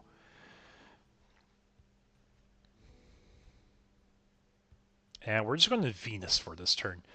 Real solid play. We're going to set a bit more defense here. We could see our opponent do a Zudo into BT11 Mirage. You will get the Digivolving effect if you strip and bounce Venus to hand. We're going to set up a Tamer, set up a level 4. Mirage is in a fine spot where it doesn't matter. So I'm going to start with the promo Uko. Then we do BT16 Uko, top 3 search, add your Digimon or Tamer to hand. Quite a few options. Uko is a pretty valid option if you don't have another rookie and you just want to keep the chain going. Because you will be hatching regardless, because it's a mandatory hatch, if I remember correctly, from BT16 Uko. It's a mandatory search, at least. Yes, Ruin Mode's also a valid play here. But if you Ruin Mode, no, Ruin Mode's a pretty good lock right now. Yeah, y'all are seeing it before I'm seeing it. Y'all are seeing it before I am. He also might be searching for Ruin Mode still, too. Yeah, and the Garamond from the Uko search and the hatch. Keep going to that promo Uko and raising.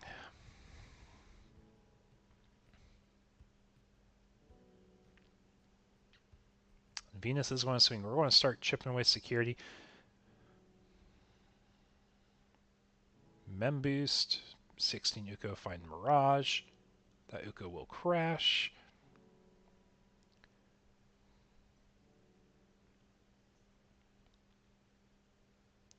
I think if he had Ruin Mode, he would have just gone into it by now, right?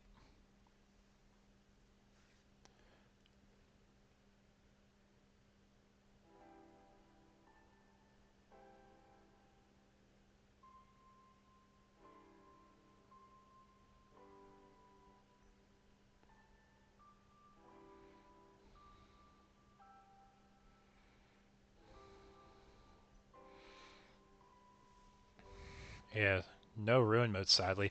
Ruin Mode would have been the perfect locked.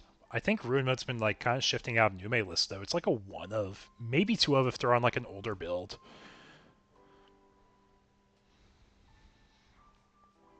So we're going to crack training, go into that's the unblockable Macgao, I believe.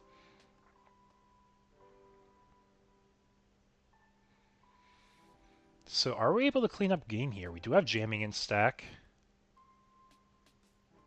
There's no aces that can come out and hurt us. Louis comes out. Louis could promote the Uko. Would he like to? I don't think he would. Makes no sense because you don't get the memory effects. BT11 Mirage, we do bounce level 5 or lower. Choosing the Garamon. We do get the restand from the Mac, gain memory from all our inherits. Are going to swing security. We do have Thomas as our disposal. Another Louis. BT4 Thomas restand. We can burst mode, returning Venus to hand or Uko to hand. It really just depends. Yep, going Venus. We're going to be gaining memory for every 4. This could be a really quick game. 7, 8, 9, 10, 11, 12 on the dot. That's 3 memory. So we're going to... I think it's just game, guys. I don't think there's any bombs that they play in security. You have jamming in the stack. Like, not much they can do against Mirage right now.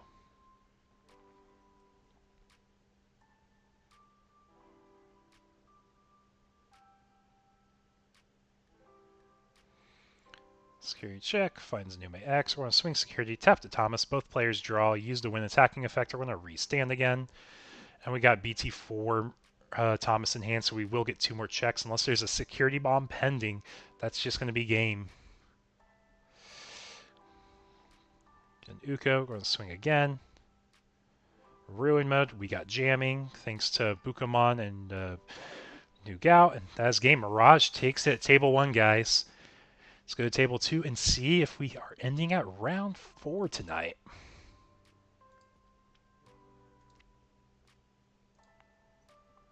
Boop.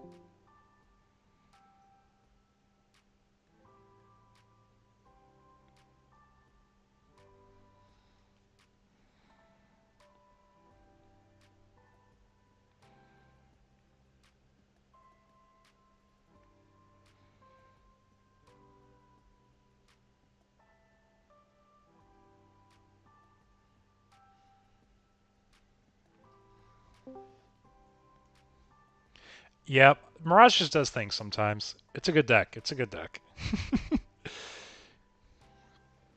Yep, W for Mirage. Congrats to Swanee for winning round 4 there. Will it end the tournament? We'll find out.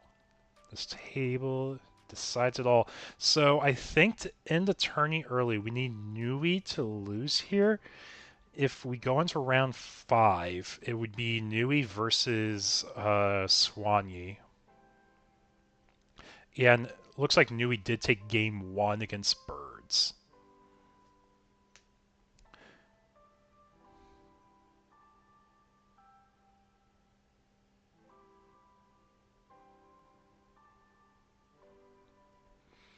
Yeah, or a tie. A tie would also be another way to end the tourney early.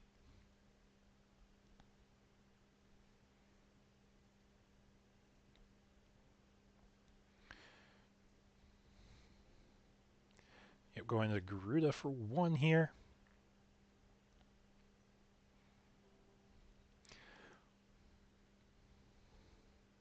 Let's see.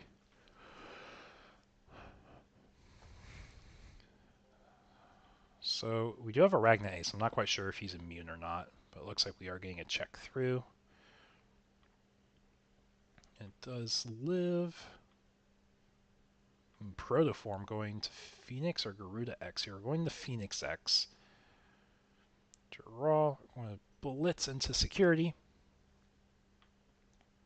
It lives. End of attack triggers. Now, because we have Protoform, we do get the X ante or the end of attack effect of Phoenix X. Play out a Sora. Play out a Sora.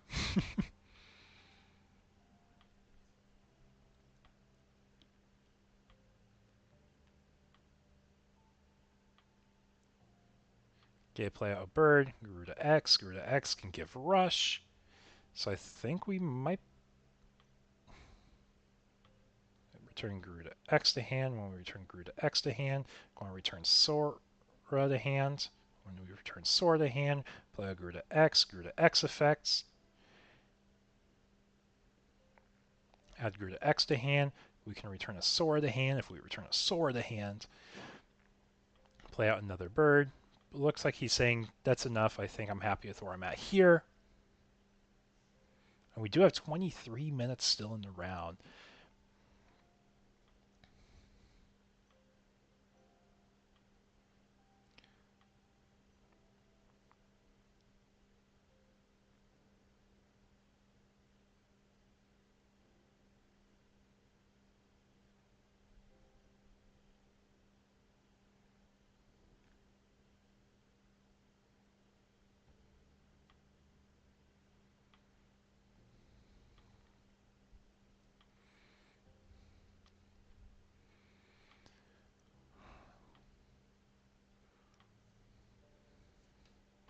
So the Ragna is pretty strong stack right now, but it won't be able to close the game that easily from its current state. I don't think.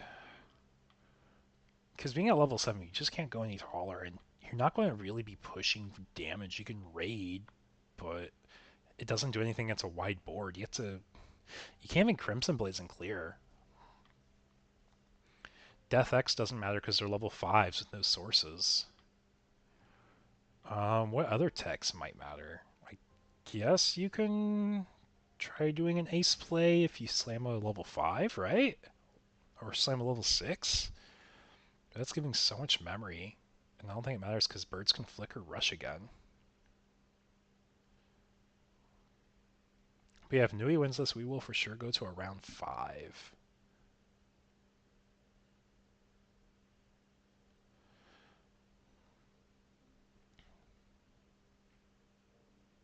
Promo Zuba here. Going to change some tuck effects.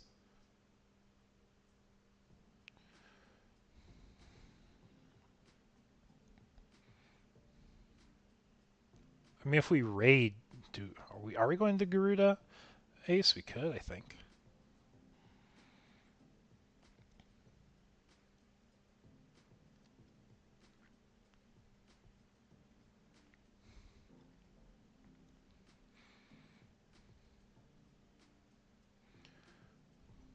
And do we have Piercing on Ragnar? I think we do.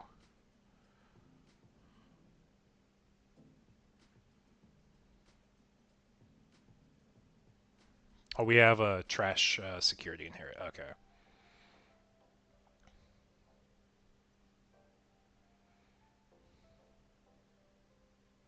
And I think they say, okay, I think we're going to go to the next game. I don't think Ragnar had an out for that board. Had to get a little lucky off the top. But we'll see how things go here.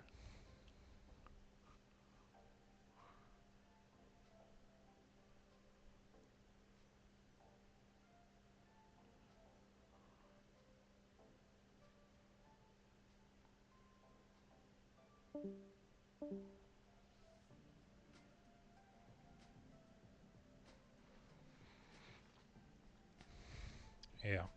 Appreciate. Thanks for sharing the stream, Michael. I appreciate it. Yeah, it looks like we are going to game 3 here, folks. So do we think Ragnar or Birds will take it? Hey, how we doing, man?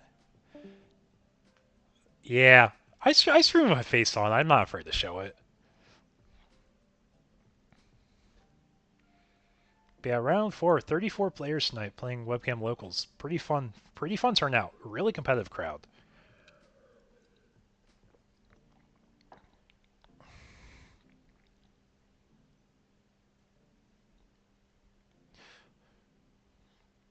But yeah, Birds say we're ready to rock and roll. And got about 20 minutes left in the round still. We should be able to finish this set. It's the Eagle. It is the Eagle. How we doing? Hey guys, welcome to the stream. If it's your first time here, welcome. I'm EX6, and we are in round 4 of our webcam locals, potentially ending a round early if we end up getting an undefeated after this round.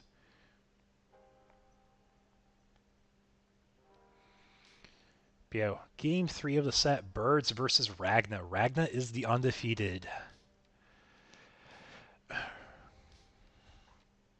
Yes, we update it every week. So Season 2 hasn't started yet. Season 2 will start. So once we finish this season, we'll take a week break. We might do a fun tourney just to like have something for players to do. Nothing counting towards the battle pass per se. But then the week after, we will be starting Season 2 of the battle pass. But I do want to make sure my TOs and judges can get a break when they need one. Also gives me time to start like setting up all the end of season prizing for players to get. Yes, it is the Ragna Lord. It is. I don't know if it's a low-key sleeper deck, because, like, you do lots of stuff, but I don't think the stuff matters half the time with Ragna, right?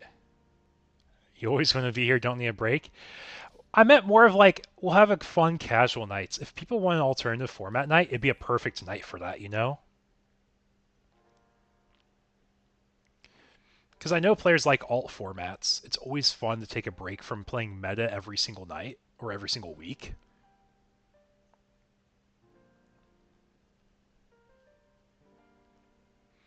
Yeah, we'll flex. I'll put a poll out. We'll see what people are feeling. We'll see what people are feeling. But yeah, Ragna starting us out in game 3.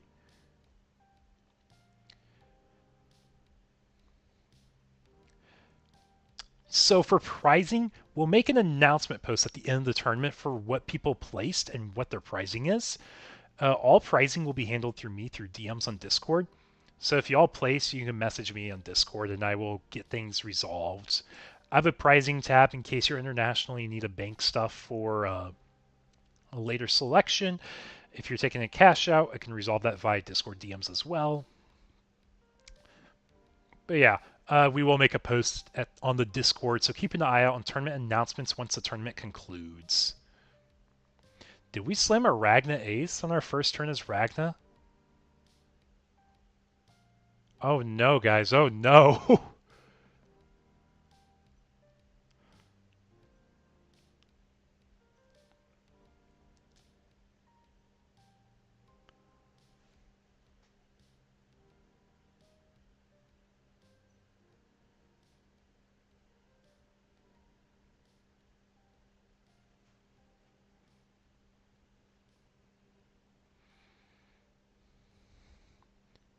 Yeah, welcome to Table 2, Game 3.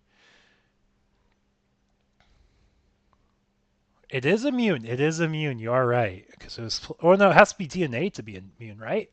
You just get a D-Digivolve generically. You trash a security regardless, too. Let me read cards. I do that sometimes. Oh, it is immune. It is immune. It trashes security regardless, too. That's funny. He responds saying, Garuda X? He can flicker, give himself rush, I believe.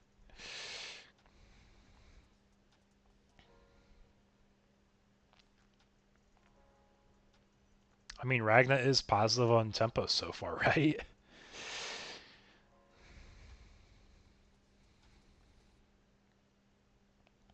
Yep, Garuda X just going to go ahead and get a free swing here.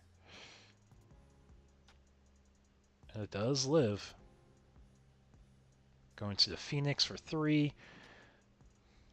Play out the Sora. Gravity Crush will give the 2 memory back at the end of turn. They technically lose it. It says if you want to delete my Phoenix Man, go for it. I'll trash the security, play out a thing. Then we got the BO and Raising. The BO and Raising is going to be pretty good. What's the requirement to be on Eggman event sign? So for Eggman events, I know he's been really busy lately. He has all the store regionals he's had to, or he's been choosing to upload. It is all his choice on what he wants to feature on the site. I try my best to feature everything I can for y'all. But I submit a report to him, and if he uploads the report, he uploads the report. Everything does go on Digimon Meta as well. But yeah, I know players get excited to get stuff on there. They love seeing their names. It's really cool.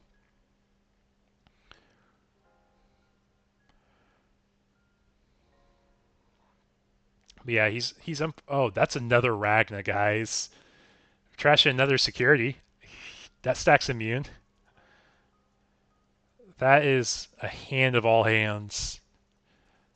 I mean, he acknowledged his game plan. He had to start slamming Ragnas to progress a board state. But yeah, for Eggman events, if you have a store regional that's not featured on his site yet, I believe you can work with him in the DMs on either Facebook or Discord. I don't want to speak on his behalf because I'm not quite sure, but I do believe that is what he would be looking for. Because he does need all the decks. He doesn't magically know them all. Because everything he does is self-gathered. I do gather everything I can for him for my events. But I'm glad y'all were able to find us.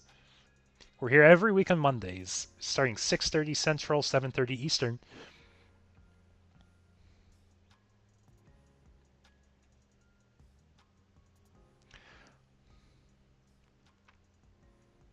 So the thing is, if we swing with a BO, it's not the worst in the world, because we got the Yoko, and Yoko's going to be playing a free bird for us after we return a bird.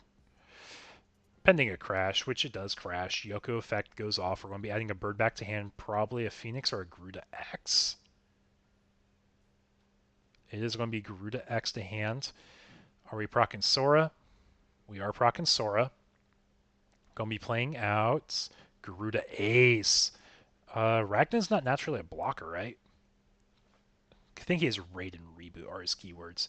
But we do get cheat out the Garuda Ace, Sora.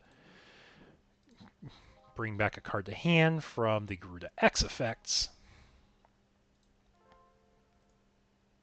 Yeah, Ragnar's not a blocker naturally. He's also one of them's immune also. But we're going to be doing a chain here. Playing Garuda, go into another Garuda X, another Flicker of Rush. I don't know, chat. This might be a rough one for Ragnar. He can't blast Digivolve. His hand's kind of in a rough spot. We go into Phoenix. Unplay/win Digivolve. Cheat out Sora.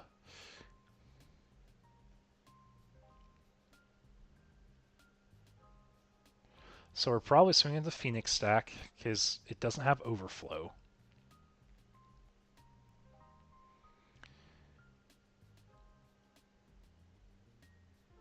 No end of attack effects because it's not a Phoenix X, which is fine. Still pushing game state. Garuda X will swing security now. Risking the Overflow 3, but I don't think it's a big deal. Yep. It's kind of awkward. It's like, what do we do from here? Playing Biomon for 3.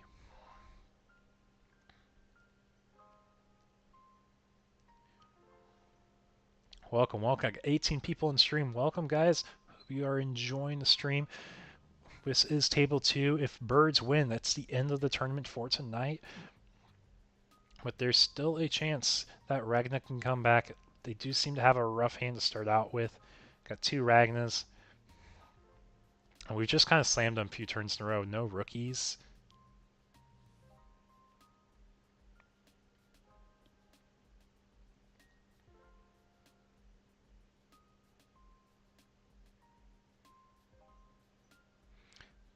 Paying tuck underneath.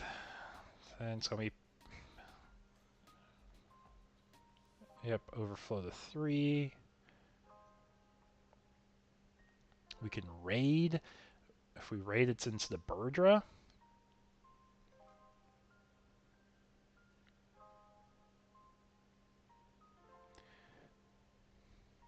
If they drop a Zukwa, you're right, you're right.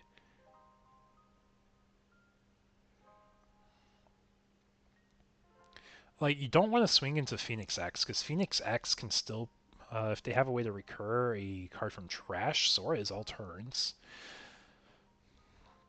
I think Phoenix X just plays out a bird, though, right?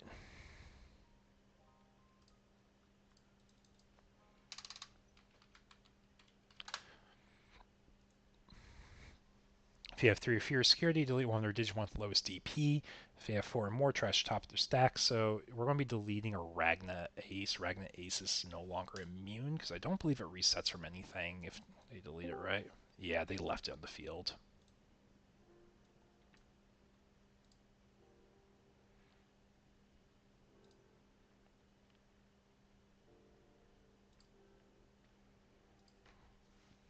But yeah, we got the Phoenix X here.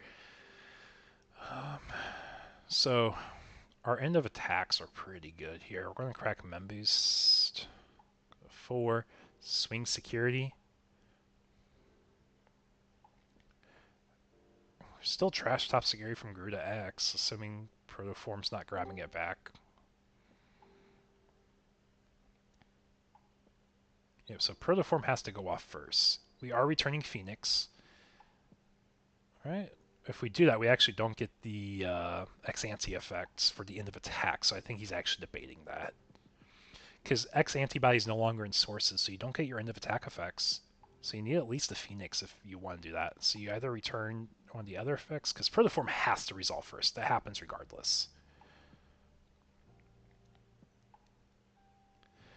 Yep, so Garuda X is going to be trashing security. Yep, playing out Tamer also. Yep, yep.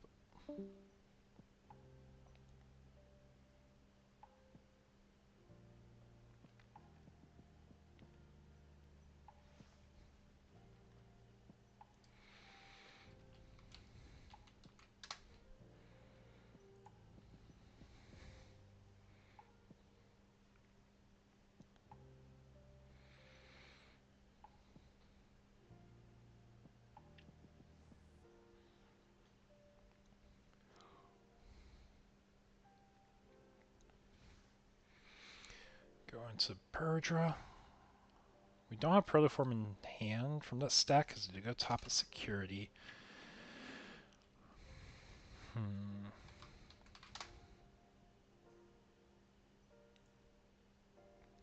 Agility training, or the training.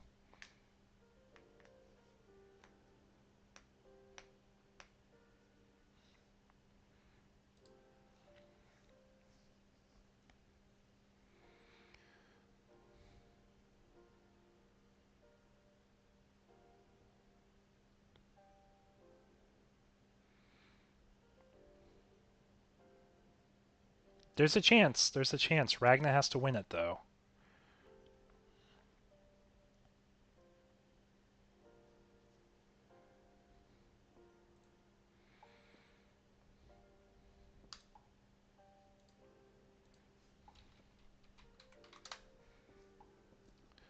What does it have in its sources?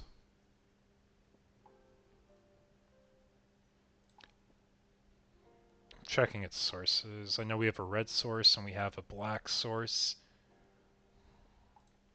I mean, there's piercing from Duranmon, but I don't think... Because Ragna's only on play / win Evo.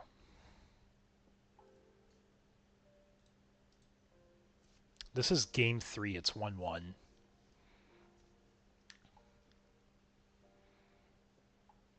Ragna does have piercing on one of the stacks, it seems like, and it's also unaffected by effects.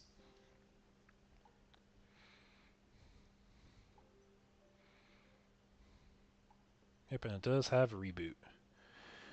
So can birds close it out against the 1 security, 2 Sora's, agility training, 3 memory?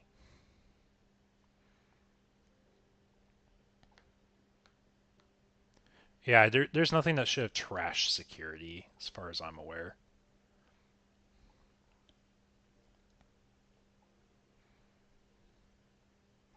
If it's a tie here, it's the end of the tournament because we have 1 clear undefeated from table 1.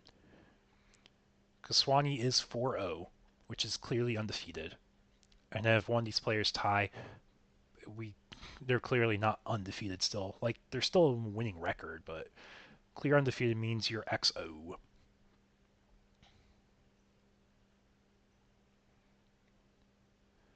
Neither one of these stacks is a blocker, so it's not going to be deleted from playing the Tamer, but we do get additional search. We can play a Bio on deletion from the Kiho, I believe, now.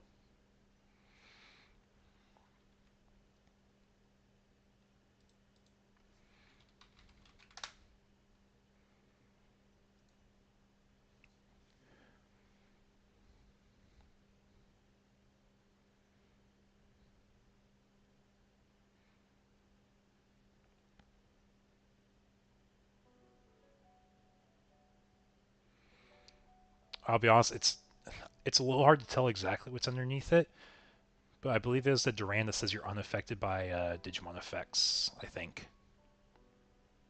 Or Bribe.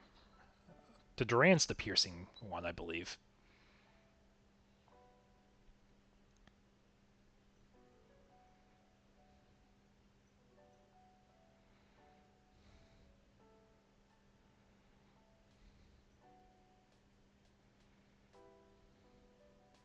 How do you guys adjust record for everyone else if tournament is over clear undefeated? We go by tiebreakers for people with... The points is the first thing we look at for your ranking. Then after that, we look at tiebreakers for opponent match win percentage. So if there's people with the same number of points, we look at everything else, but I think that was game there. I think we just finished the tourney early there, guys. So Retso's number. Yeah, I'm trying my best. I get the names mixed up, but I believe that is the end of our tournament here. Here, let me go ahead and pull this up for y'all. No, kind of. Boop, boop.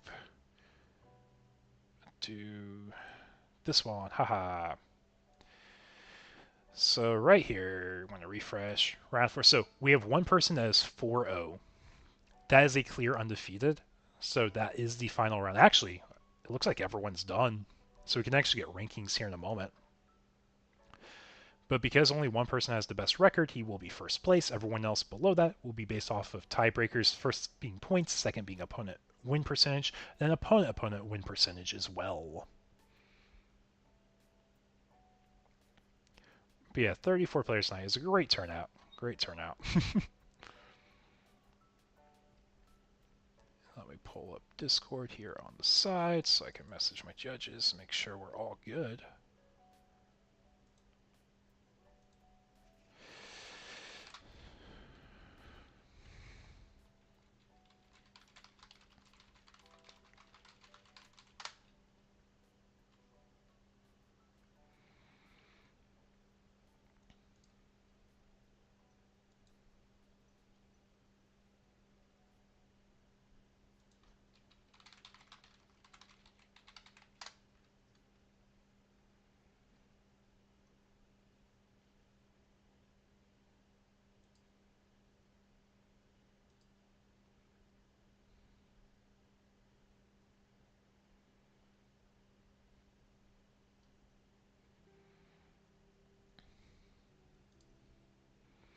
Yeah, should be over. I'll be right back, folks, and have our standings.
Okay, folks.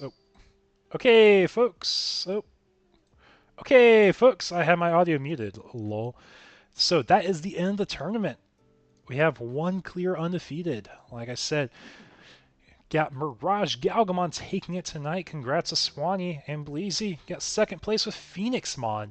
Had quite a few bird players tonight. So our top two players tonight are walking away with a booster box each, or a cash out of $80, whatever they prefer.